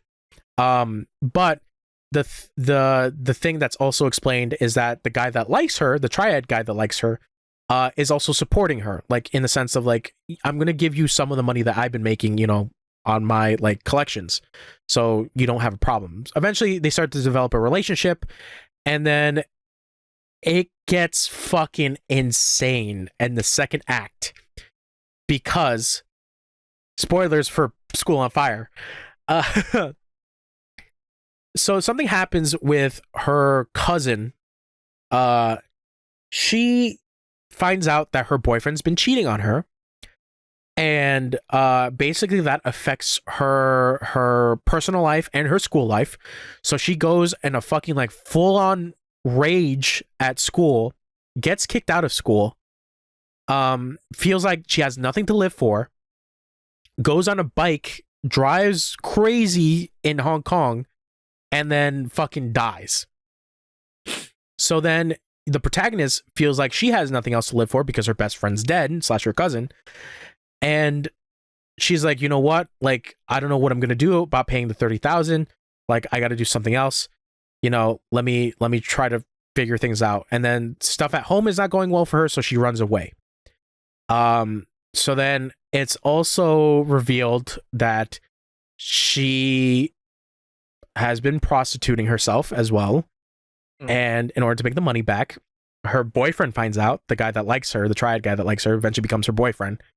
And he's upset. So he goes to her and is like, why are you, like, you don't have to do this. Like, I can make the money. And she's like, yeah, but your boss, like, is basically on my neck about this.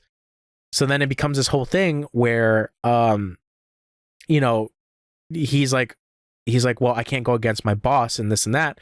And then she's like, well, not spoiler alert, but like trigger warning. She's like, well, your boss raped me. Like, if you're my man, you're going to do something about it.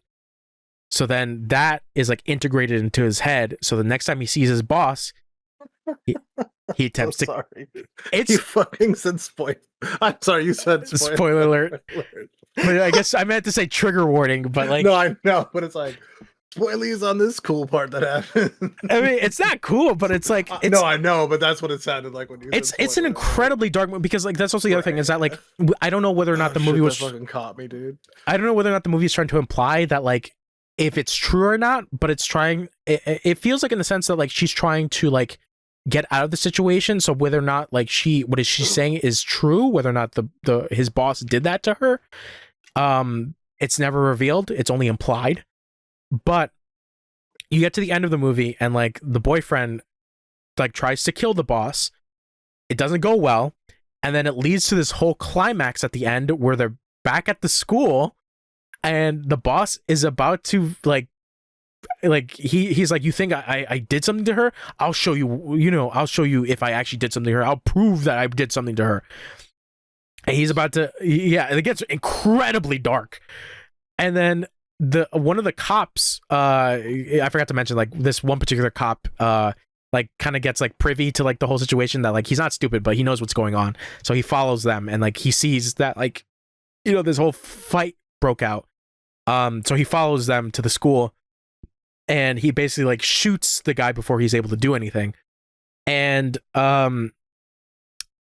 then your protagonist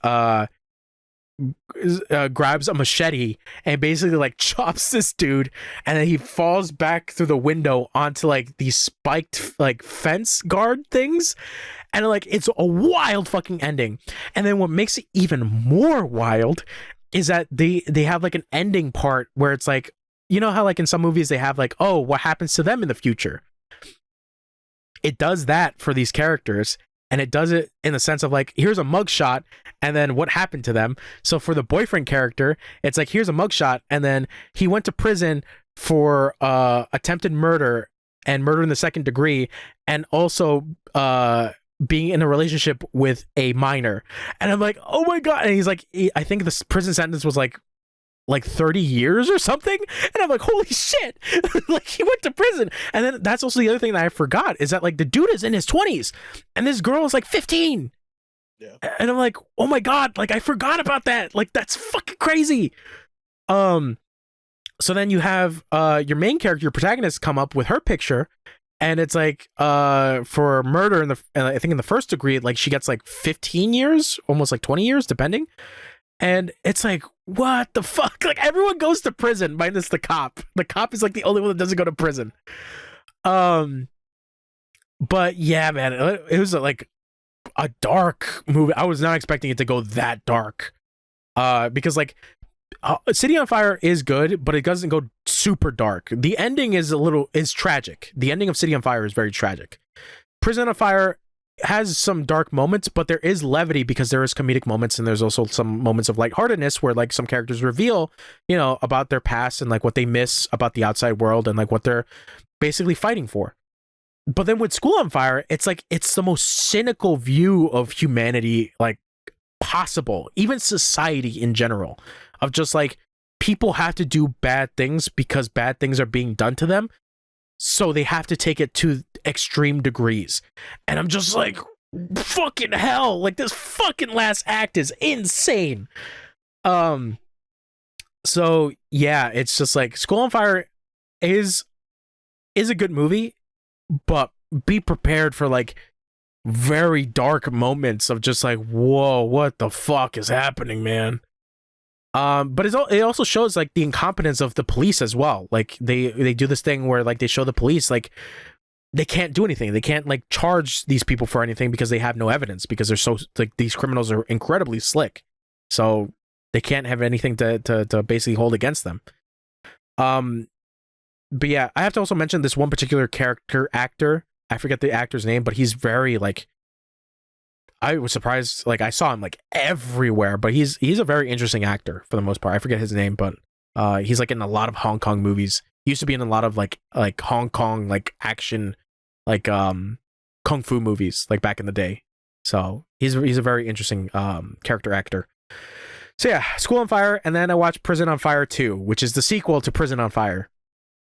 Prison on Fire 2 I think I like as much as Prison on Fire 2 I liked as much as 1. It's more focused on Chow Yun-fat from the previous movie. So it's the same character that Chow Yun-fat played, but instead of a different character coming into the story, you're just focusing on Chow Yun-fat.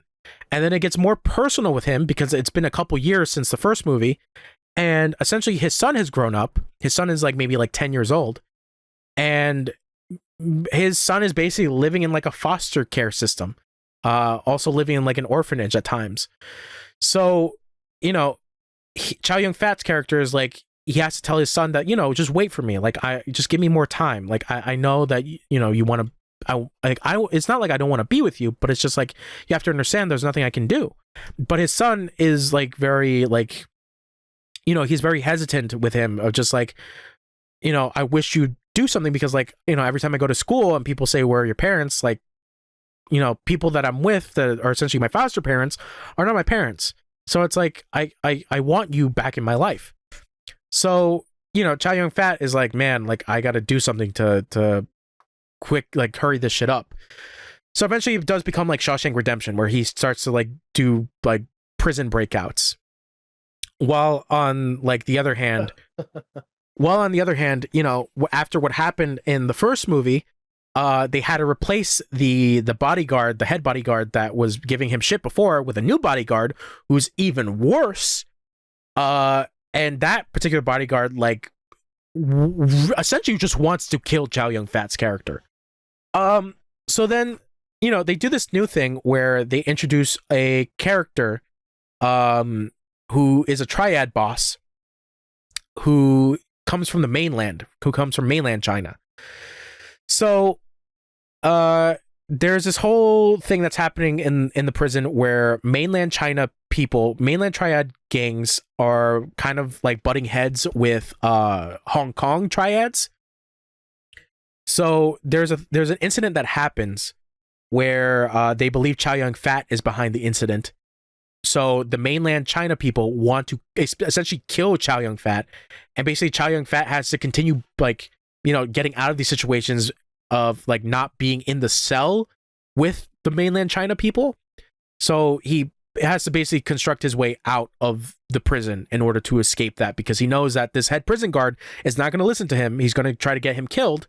So he's like, I got to break out of this place and get my son and leave. So he breaks out. He's able to find that mainland China boss, and they become best friends. Like, they're essentially escape buddies. So you kind of dive into a little bit more about Chow Yun-fat's character's backstory, because in the previous movie, it's revealed that, yeah, he killed his wife. Like, he made it seem like, I want to say blunt, but like he made it seem as if like there's more to the story than what he's leading on. And then they go into it in the second movie, where essentially he had a gambling problem. He was going broke. So his wife was seeing that. At this point, they already had their kid, and he finds out that essentially his wife has been prostituting herself. So he goes to find her. He finds her in bed with another man. He gets really upset. He's about to kill like the madam of the house, and then his wife tries to pull him off, and then he pushes his wife, not realizing that like behind her is this incredibly sharp object that's sticking out, and basically he kills her. Like, he accidentally kills her. So it's kind of shown that like it was all an accident, and he's essentially paying for that accident, and he wants to like rectify it essentially by getting out and being with his son again. So I don't want to spoil too much about Prison on Fire 2, but I think it is genuinely a very good sequel. Even though it kind of leads into like an ending of just like, well, we'll see what happens later on down the line, but they never do. Like obviously, Prison on Fire 3. But Chow Yun-fat, I have to say, like watching the Hong Kong movies and whatever he's in, he's so underrated over here, and it's crazy. I think at the fact that like maybe in like Hong Kong he's maybe overrated, but I feel like, man, like he's so versatile. Because like in Prison on Fire, he plays like this. He plays this character who's like so aloof and like so goofy, while at the same time having demons. Like you can kind of see it behind his eyes. Like whenever he goes serious, that like he has some demons. And then in City on Fire, the movie where he's a undercover cop, like he's just so cool. But at the same time, he's also having his struggles of like maintaining his identity, because he's an undercover cop working with bad guys, and he basically has to keep his cool. Essentially, he has to keep it retained. Even like in Hard Boiled, if you ever saw Hard Boiled, he's like the coolest of cool characters to like the nth degree. But yeah, Chow Yun-fat, I have to say, is like incredibly versatile. I really like watching him on screen. So yeah, that was basically the On Fire series with Ringo Lam. What a fascinating like filmography. Just like he's able to do incredibly like elevated scenes of like drama while keeping it like relatively grounded. It's such an interesting watch. I really recommend those movies if you haven't seen them. I finally saw Weapons. Oh shit, don't say anything. Okay. So I saw Weapons. I've started watching a Russian director by the name of Andrei Tarkovsky. Do you know the game Stalker? Mm-hmm. It's based off a book series. So the book series got an adaptation at some point, and it was directed by Andrei Tarkovsky. So all his movies are on Criterion, so that's what I've been looking for mostly, is his movies. So I watched his first like directorial debut. This was him like after film college, and it's this movie called Ivan's Childhood. It's essentially a war movie about World War II. You follow a young boy by the name of Ivan, that he is a scout for the Russian army. And the movie is good. Is it the most cohesive narrative? Not really. Like, you understand what's going on, but at the same time, there's a couple things where it does some surrealist stuff where it's like, it almost feels dreamlike in some places. And they do have dream sequences, particularly with Ivan, because of the fact that like this is a movie about the loss of innocence, the loss of childhood, because you're following a boy who is 10 years old, basically thrusted into this war and the sake of vengeance. Because towards the midway point of the movie, Ivan reveals that like the reason why he's doing all this scouting and all this stuff is because his family was killed by Nazis, and he wants to get back at these people because of the atrocities that they did to his family and also his village. So you have these dream sequences of like Ivan in his childhood, of like him with his mom or him with his sister. And then the one particular moment of just like, he's in a well, essentially at the bottom of the well, because his mom, lets him go at the bottom of the well. And out of nowhere, he looks up, and then he just sees his mom like get shot. And like, that was like his moment of like shit is happening. Like this, something bad is happening, obviously. But when you're back into like, the war, Ivan is doing scouting missions for the Russian army to basically go against enemy lines to see what they're up to, and coming back and basically relaying the information of like where they are, like what's happening, this and that.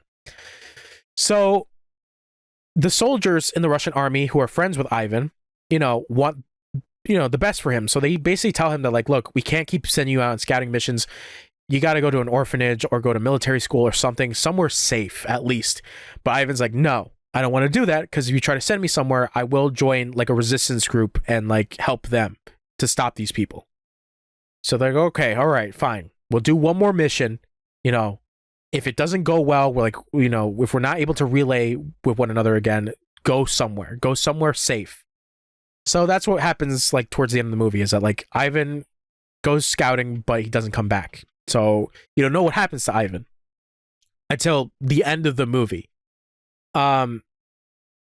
It's a very beautifully shot movie. It's black and white, but there's one particular scene that is so mesmerizing that I was just awestruck of just like how visually beautiful this scene looked. And it was a scene where a military captain and a nurse are in a birch forest. You know what birchwood like trees look like? Yeah. So it's like this whole forest of them. And like you just see just white like from this forest, and it's like it's haunting but also visually beautiful. Like it's so crazy to look at.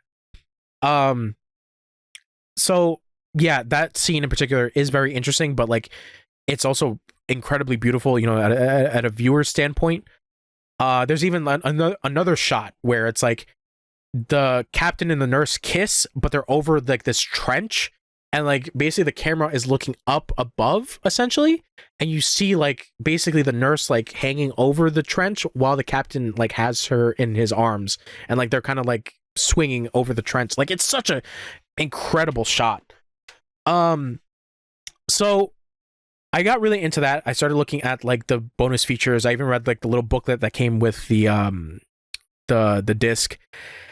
And I really like what Andrei Tarkovsky does. It's like in his other works, he does like more of a focus on like the human spirit, which is very interesting because like, you know, when you think of Russians, you don't really think of them being that deep, you know. But this was during a period where, you know, Soviet Russia was still in existence. So, you know, a lot of people weren't able to fully express themselves besides directors or people or writers or people who were in the form of creating art, that they were able to actually present like, this is me as a person, not only me, but this unifies me and other people who have gone through experiences like this. So it's very interesting to read it in that little booklet, and even seeing like in the little interview bits of the bonus features of people talking about Andrei Tarkovsky, of like, yeah, like Ivan's childhood is like one of his personal films, because back in the day, back when he was like a kid, he used to do scouting missions as well for the Russian army. Like when the Nazis invaded, that's what he used to do. So like this movie in particular was very important to him. And it was also interesting to hear like the bureaucracy behind movie making in Soviet Russia, that essentially they have like a screenplay ready. They just need to find a director. And depending on like the movie board, the Soviet movie board, whether or not they decide that, yeah, this director seems okay for it, or like, oh, this director, I don't think it will work for this movie. So with they originally had a different director in mind, but I think something happened where they didn't really like where the director was doing. So they went with Tarkovsky to basically say, hey, we're going to give you this movie. We know that you just got out of fucking film college, but we want you to do something with this, and basically say that, like, you know, Russia is great and all this.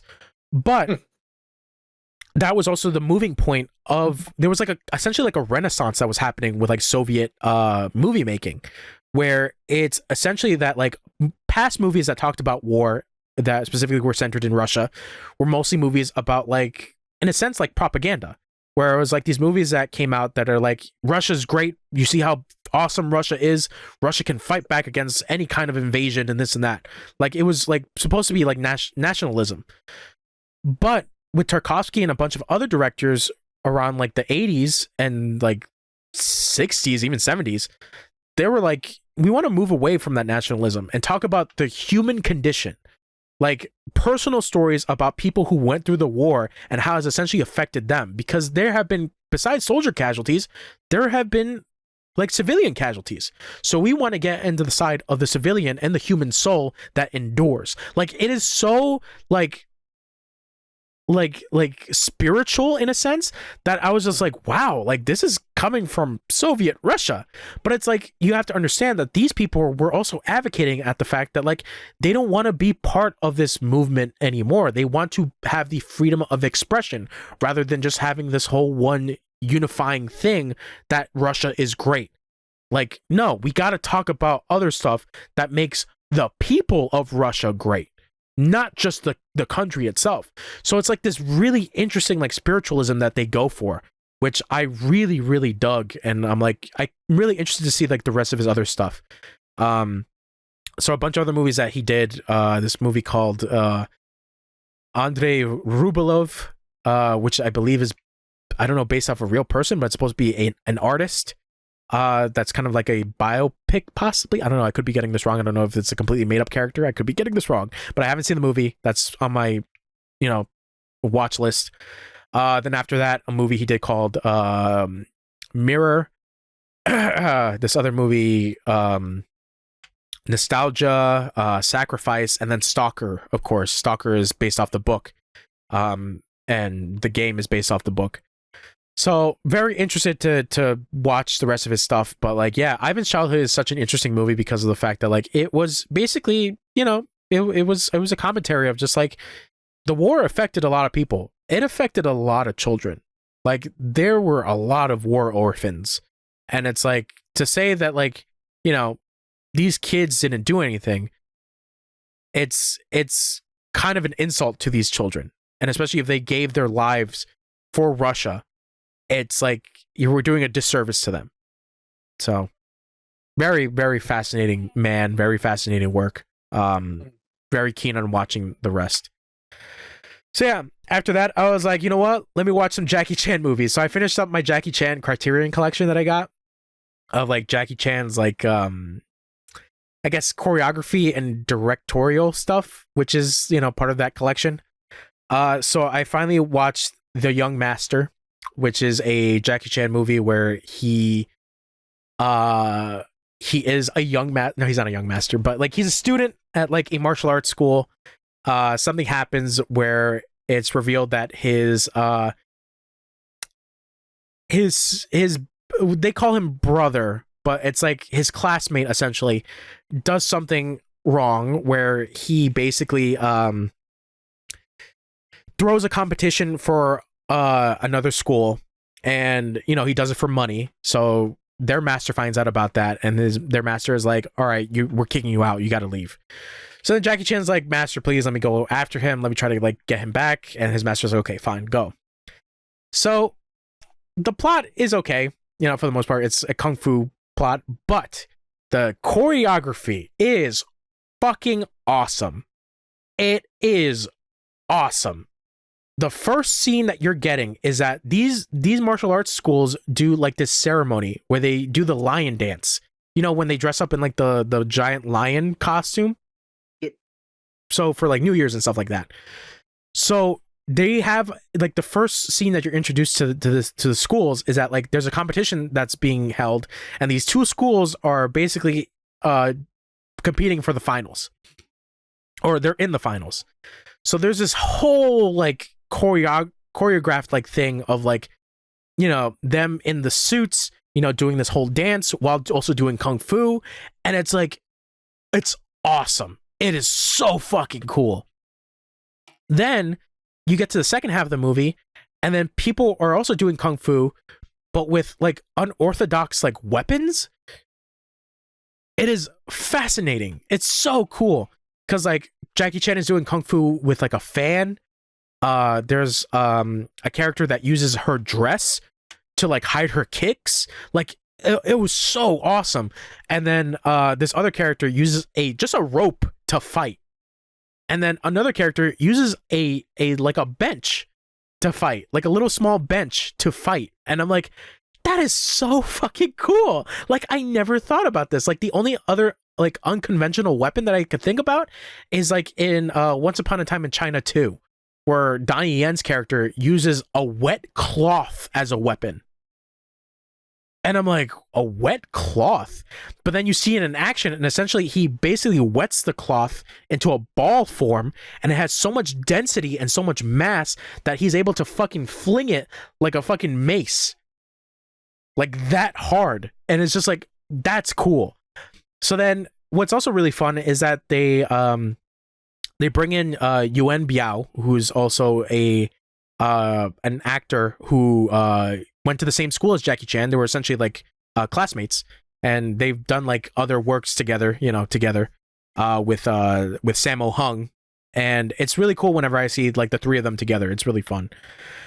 But it was just mostly Jackie Chan and Yuen Biao. So it was just like Yuen Biao uses his bench kung fu, and I'm like, this is so fucking good. The choreography is so great.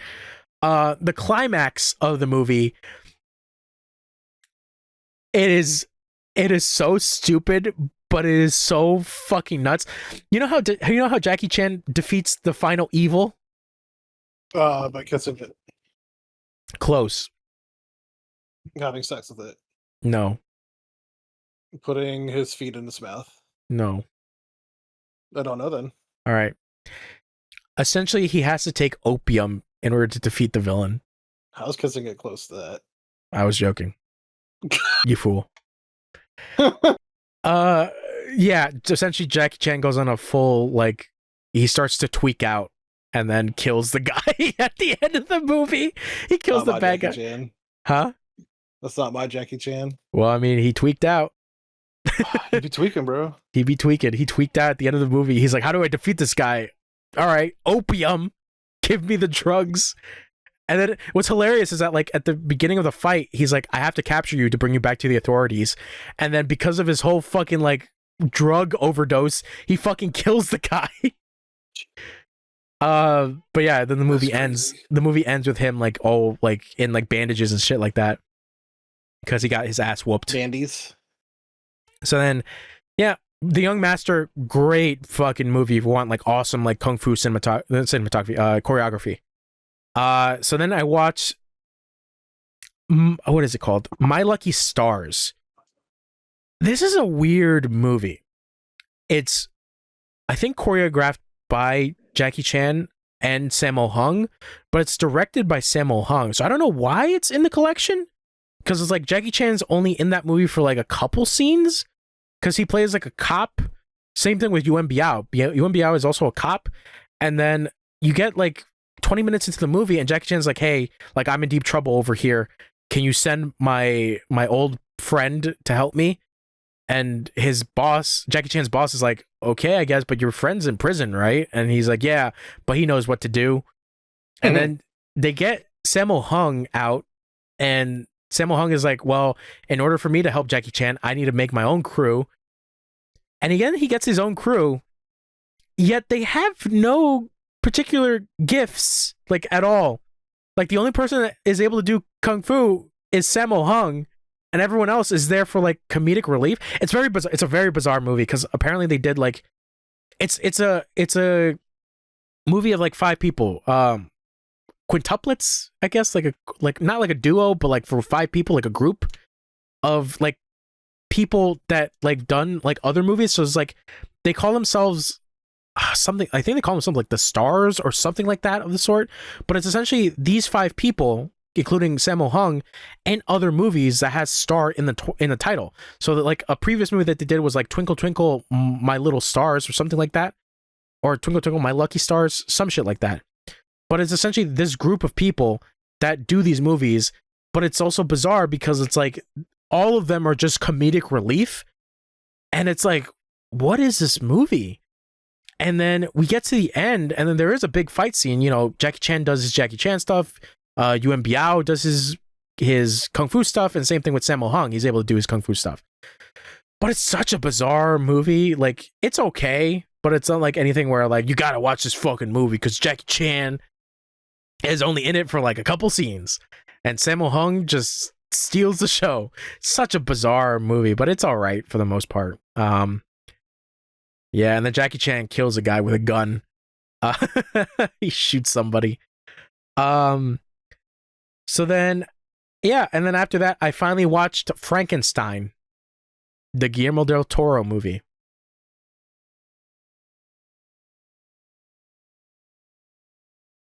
Have you watched Frankenstein? Young Frankenstein?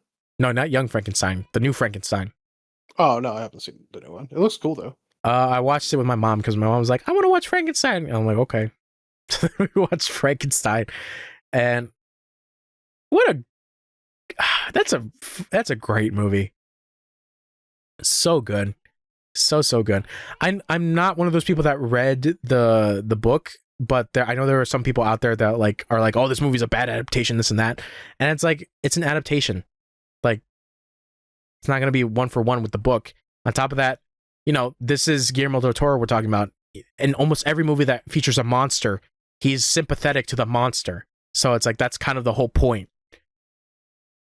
He had a whole movie about some lady wanting to fuck a fish man. Like, what are we doing here?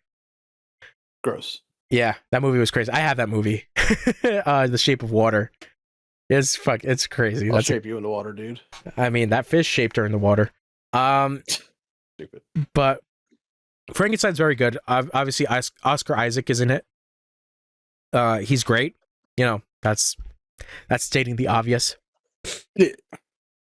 But I want to give a highlight specifically to Jacob Elordi, I believe is the name of the actor that plays Frankenstein. He is fantastic. He is so good. I don't think I've ever seen him in anything else, but he just a awesome like character. And it's weird because like people were saying that like, oh, he's too handsome to be Frankenstein. Like, oh, this and that. And like they do make him pretty handsome, even for a giant corpse man. But I mean, until they put makeup on him, then they can make him look. I mean, even with the makeup, he's still pretty handsome. Like that's the thing. He's still pretty handsome. But obviously, this whole movie is to humanize this character because like there's a whole theme of just generational trauma in this movie, and it's very good. I really like it. They do like essentially like a Rashomon. I can say that now because I've watched that movie. But essentially, the first half is Dr. Frankenstein's story about like how it came to this point, because essentially the movie starts with like a cold open where you're quite literally too, where in Antarctica the sailors just like are stuck in the ice. They can't move anywhere. They see like far ahead that there's like smoke coming up. They go to check it out. They just find this man lying on the ground, and then this monster starts attacking. So they bring the man back. It's Dr. Frankenstein, and basically like, what the fuck is that thing? Like, why can it speak? Like, it's yelling a name. It's yelling Victor, and he's like, yeah, it wants me. Let me tell you my story. So then it just like the first half is like Frankenstein's like story, and then it does the monster story, and I'm like, I love you, Guillermo. That's good. That's good shit. Yeah, just a great fucking movie. That's all I can say. That's literally all I can say. Yeah. So we finished it. My mom really liked it. That's, I guess, the one good part. So I was like, oh, did you know that he actually did a Pinocchio movie? And I was like, really? And I'm like, yeah, it's on Netflix, I believe. And so she watched Pinocchio. I left her to watch it by herself because I went to Barnes and Nobles to go look for more movies. But I called her and I was like, oh, how was Pinocchio? And she was like, it was really good. Like, I cried a little bit at the end. I'm like, yeah, it's a good movie. Yeah, so, Pinocchio's good. Yeah, just anything Guillermo del Toro touches is just like, it's very good. I really like pretty much everything that he's done. I still have to watch his other movie, The Devil's Backbone, I think it's called. I have it. I just got it too, so it's like I'll probably give that a watch. Because I watched like his other movie, Kronos, where that movie's okay. It's basically his own version of a vampire movie. But it's it's such a weird movie. Like the more I think about it, it's such a bizarre movie. So yeah, Frankenstein. After that, I watched Fire Walk with Me in 4K. I love David Lynch. Makes me sad that he passed away this year. So I watched Fire Walk with Me. I love that movie, but there's a part of me that feels sad because of me finishing everything Twin Peaks. And it's just like, yeah, this is all we got of Twin Peaks now. Like the only person that's still alive is Mark Frost, the co-creator, but like David Lynch is gone, and it's just like, damn, man, like it's sad. I forget what the actress's name is. Sherilyn. Hold on. Walk with me. Fire Walk with Me. The actress name is Cheryl Lee. Yeah, Cheryl Lee is the main character in that movie. Laura Palmer. Underrated. I feel like it's crazy that she never got any other roles. She is phenomenal in that movie. But it's also attributed to the fact that like everyone else is really good in that movie, specifically Ray Wise, her father. And yeah, it's just a really sad and tragic movie because you're just seeing the downward spiral of somebody who never asked for the situation she was basically thrusted into. Yeah, fucking great movie. And then I was like, you know what? Let me watch another David Lynch movie. Let me watch Lost Highway. So it stars Bill Pullman, Patricia Arquette, and Robert Loggia. And this is also another weird movie. It's like a crime mystery movie, and it's like, yeah, it's fucking weird. But I remember watching a YouTube video of like these guys that discuss about movies, and like they do this thing where it's called Welcome to the Basement. I love this show.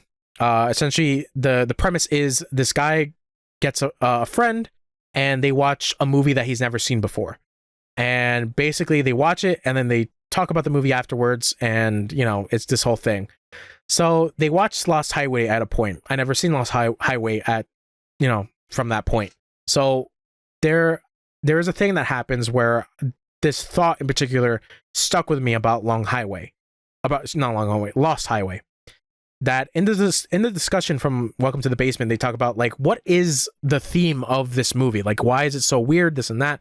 And basically it is the creative thought of story or movie making, but it is done in the form of surrealism to a scary and almost like horror movie degree. And it's really fascinating, Lost Highway. It's very good, but it's very weird. I think what also elevates it is Robert Loggia. He's fucking batshit in this movie, but he's great. Yeah, I really enjoyed Lost Highway. I will probably watch like his other stuff because I still got to watch Inland Empire and The Straight Story, which is another David Lynch thing. But yeah, Lost Highway was pretty good. So that is it for stuff that I watch. Stuff that I am watching, you know. That's a different topic, but like, Smiling Friends is one, you know, I'm trying to keep up with that. I probably will watch Rick and Morty at some point, again. Derry. Welcome to Derry. Yeah. Yeah. Have you seen it or no? No. No? Okay. It's good. No. I think we talk about this every once in a while. I will watch it. I'm probably not going to watch it when everyone else watches it. That's fair. Yeah, because I'm doing weekly. I just end up like backlogging a lot of shit because like I'll probably like I never watched Sopranos until like a couple years ago because I was like, oh, I think it's time, and it's just weird like that for me. I don't know why. I might watch Derry. I don't know. But it's very good. Yeah, I want to watch it because I keep hearing how good it is. But it's like I also really like watching things when everything's complete. Is it already out completely or no? I think they have like I think it's planned to be like 8 episodes, so it's like they have 4 left, I believe. Okay, so I might end up watching it when it all is out because then I could just binge it all like a movie, you know. That's fair. The only other thing is that like it does a really neat thing that I guess is not really much of a spoiler, but it's like it's connected to every other Stephen King thing. Yeah, I had heard that. Yeah. So, do you know the big one though? The big what? Like the big connection? Isn't it the tower or something? Yeah, essentially that is like in Stephen King's book, it is the Dark Tower that essentially is the thing that holds everything together. But in this show in particular, there's a character from a Stephen King story that is there as part of the main cast. Oh, is it the turtle? No, not the space. Well, I mean, technically the space turtle, but like, no, like, it's Dick Hallorann from The Shining, Scatman Carruthers, the black guy. Oh, I don't know who that is. Okay, do you know the premise of The Shining? I thought I did. I thought it was just the dude goes like crazy. Yeah, it's essentially ghosts that make you crazy, but essentially they do introduce a character by the name of Dick Hallorann, who he's like one of the other caretakers of the hotel. And then when Jack Nicholson and his family arrive with his son Danny, Dick Hallorann sees that like, oh, there's something special about you.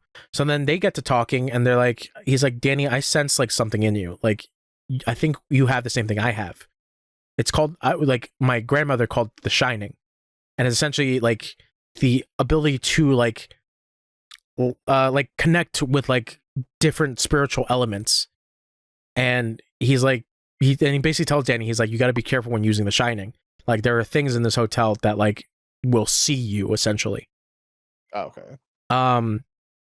So it Welcome to Derry is like, hey, Dick Halloran's here. The Shining. You remember The Shining? And then they also make mention that, hey, you know, Shawshank Prison is like in another state. We could send you there. I was like, oh yeah, Shawshank. Wait, was that Stephen King? Yes. Hmm? Oh, wow. Yep. Interesting. Yes. There was nothing scary in that movie. No, but it's part of Stephen King's universe. No, I know. It's just weird because, like, Scary Man made scary stuff, made that movie. Made Shawshank made a movie about a guy crawling through poop. Yeah, good movie. It is a good movie. I really like that movie. Yeah. I'm surprised they didn't talk about, like, The Green Mile. Is that also him? Yes. Damn. I know. I know. He fucking does everything. He's a good writer. I mean, yeah. I mean, when he's not on, well, it depends, because I would say probably even on coke, he's probably still pretty good. Minus the real ending of the childhood half of it, where that shit, not good. What? Where? Huh? So, what? The real ending of it, specifically the childhood half of it. Oh, is that the rapey one? Yeah. Okay, yeah. I know okay. Yeah. At that time, Stephen King was on the high of his coke use, so yeah. Maybe But not the best writing. No. The movies were better. I mean, I read a little bit of The Gunslinger, which is the Dark Tower books, but like I haven't gotten that far into it. That's a series that I still need to actually finish. Yeah. But overall, Welcome to Derry is still a great like show, like still quality. I'm surprised that they were able to do anything with like any source material. I think what really helps at the fact that like they're able to do a merging of Stephen King's like other works, which like elevates it a little bit more of just like, hey, like Dick Hallorann being here actually really fucking helps because he has fucking psychic ghost powers. So yeah. So yeah, I've been watching that. I'm trying to think of anything weekly that I've been watching. I think like 2 podcasts ago I talked about Peacemaker season 2. I think I'm very mixed on the second season because of the fact of like it's setting up for something else. But for the most part, I did like it being, you know, very personal for Peacemaker, and John Cena's still good in it. So, yeah. And the opening song is a fucking banger. It's a good song. It's a very good song. So yeah, that's what I been watching. I've been reading a little bit more of Children of Dune, the 3rd Dune book. They just introduced the bad guys, and it's so fucking cool. Essentially, it is now the Battle of the Bastards. So you remember the end of Dune that like Paul like gets rid of the Emperor? Mm-hmm. So in the 3rd Dune book, it's essentially Paul's kids that are now essentially, you know, the Emperors, and it's revealed that the previous Emperor had other children from other planets, So now they're like, we want the throne back because Paul Atreides is not there anymore, and his kids are only like 5 years old. Might as well try to get rid of them. So now it becomes Battle of the Bastards, and that is fucking awesome. So I will be continuing Children of Dune. I can't wait for the movie. I can't wait till they do Dune Messiah, and then everybody hates Paul. and then Jones becomes a Dooner again. And then I'm straight up Dooning, bro. I'm still Dooning. Bro. What are you thinking? I ain't Dooning. I got a Dune. Come on, man. Dooning, bro. I'm out here Dooning. So yeah, I've been reading that. As for video games, I've just been playing a little bit more of Digimon Cyber Sleuth because my sister's playing that, and I was like, you know what? Let me actually like restart this game. So I've been playing through that. Is there combat in that? It's turn-based. I know you hate turn-based. Okay. I know you hate it, bitch. Why can't it be more like God of War? I mean, I don't know if Digimon New Order is that or New World something. Oh no, I don't know.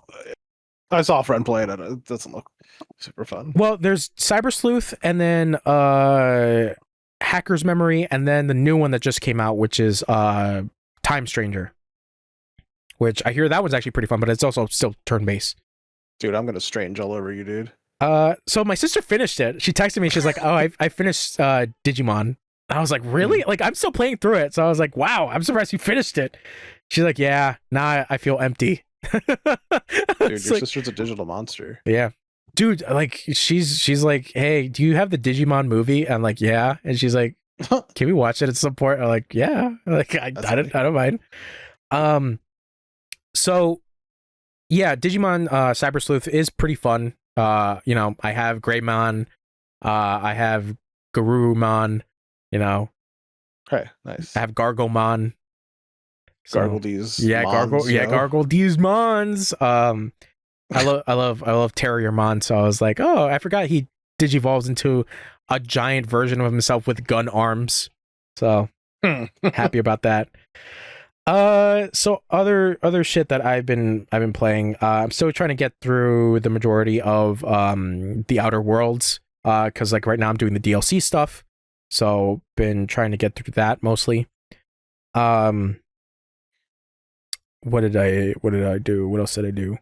I beat Ninja Gaiden Ragebound. That was also pretty fun.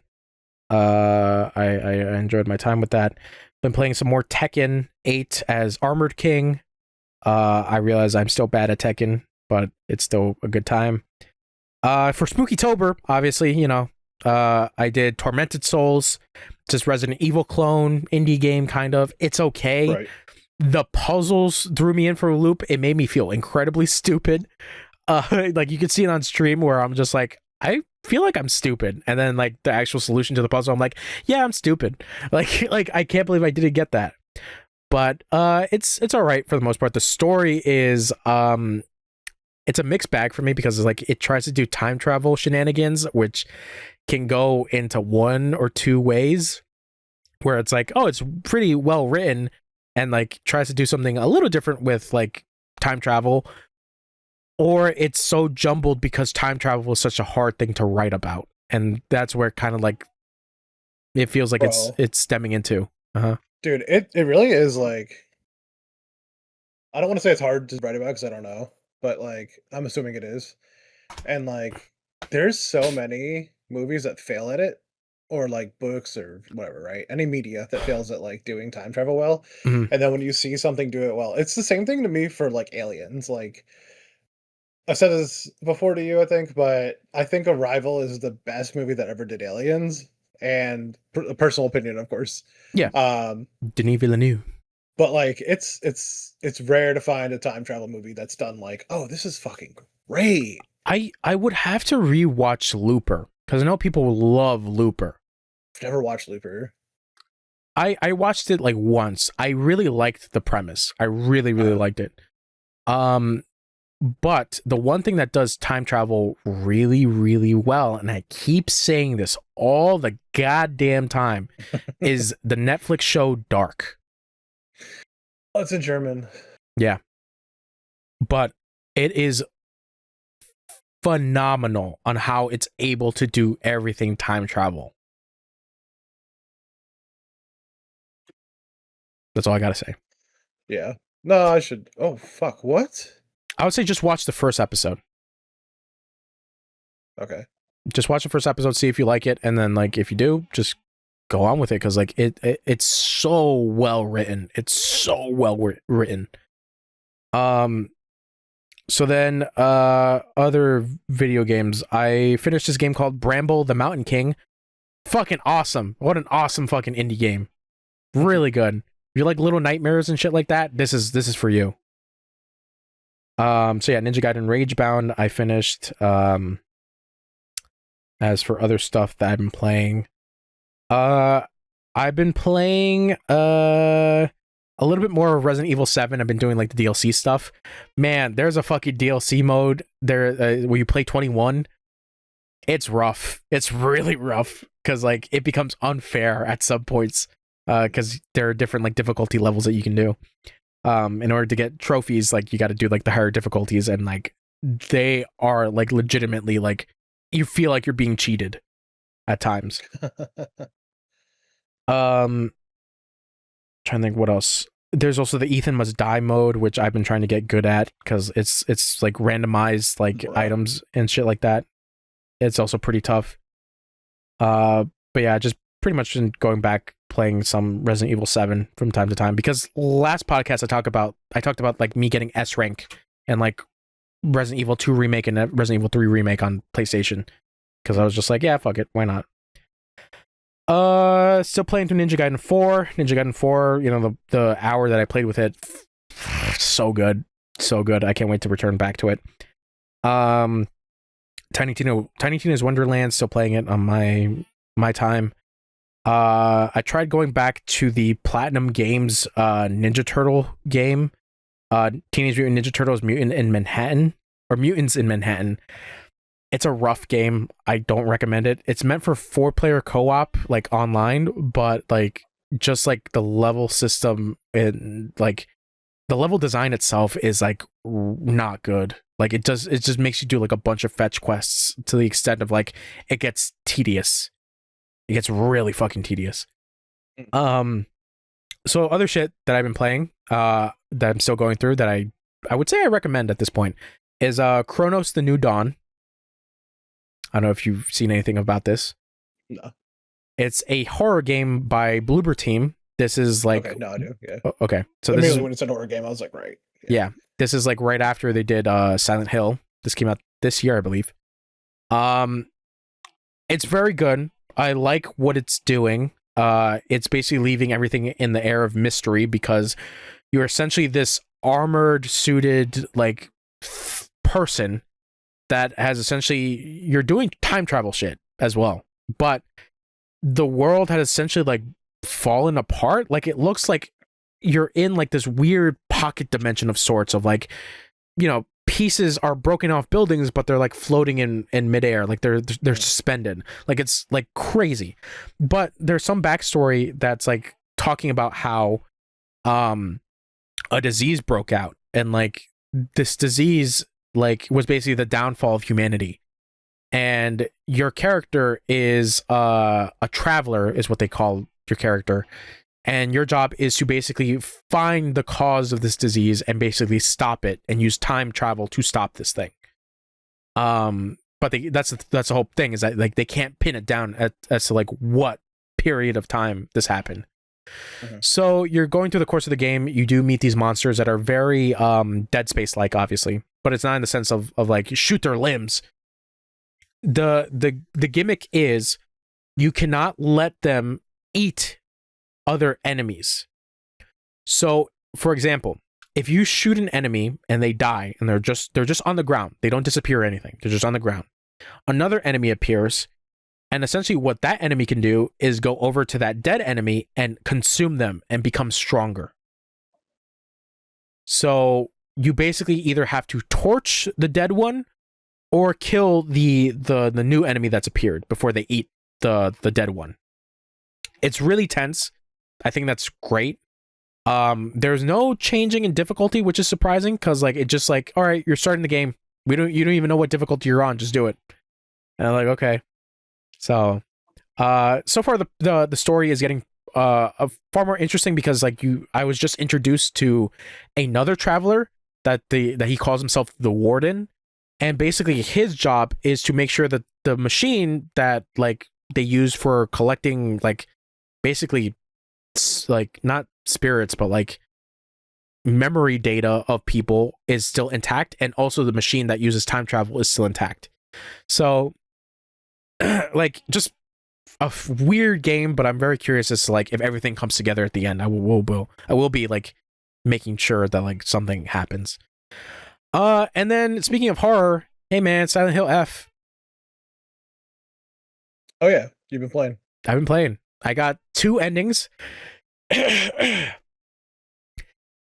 Sorry.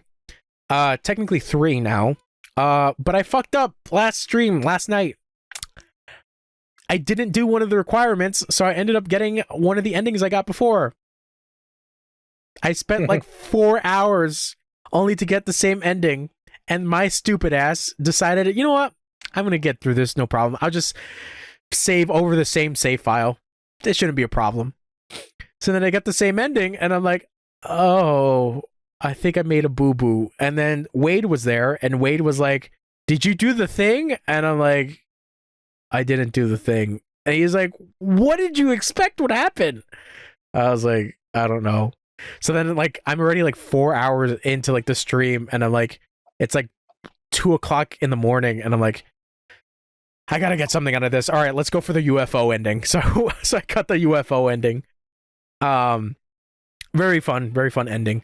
But overall, I want to finish the entirety of the game before I give my overall thoughts about it. Excuse me. But so far, this is a very good game. I know some people complain that like it gets tedious because you have to get the other endings. You know, you have to go through the game entirely again, minus a section where the game tells you, hey, you can just skip through this entire section and just get to like the point that you need to. So that's good.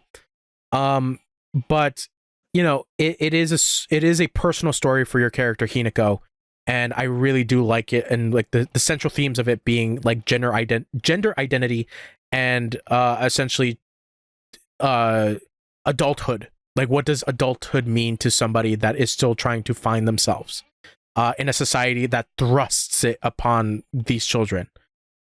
So it's very fascinating. It's a very, very good story. I do like, you know, the weird Silent Hill shit. I do like the monster designs because like they're all like floral and also like dolls, and it's like it's very creepy, and it's done very well. The music is also fucking fantastic. Even the mystery of like, you know, your main character Hinako is going through her town in fog and also this weird shrine world, and it's all based in like Shintoism, the Japanese like, you know, mythology and like their old beliefs, and it's very, very fascinating to go through that. Yeah, Silent Hill F, fucking great. Good ass fucking game. I don't know if you want to end it here or you want to talk about some like minor things that I wanted to bring up. I actually need to go, but if you remember want to next pick time up later on, we can. Yeah, we can do that. All right, we'll pick up later on. All right, we'll see you in a bit.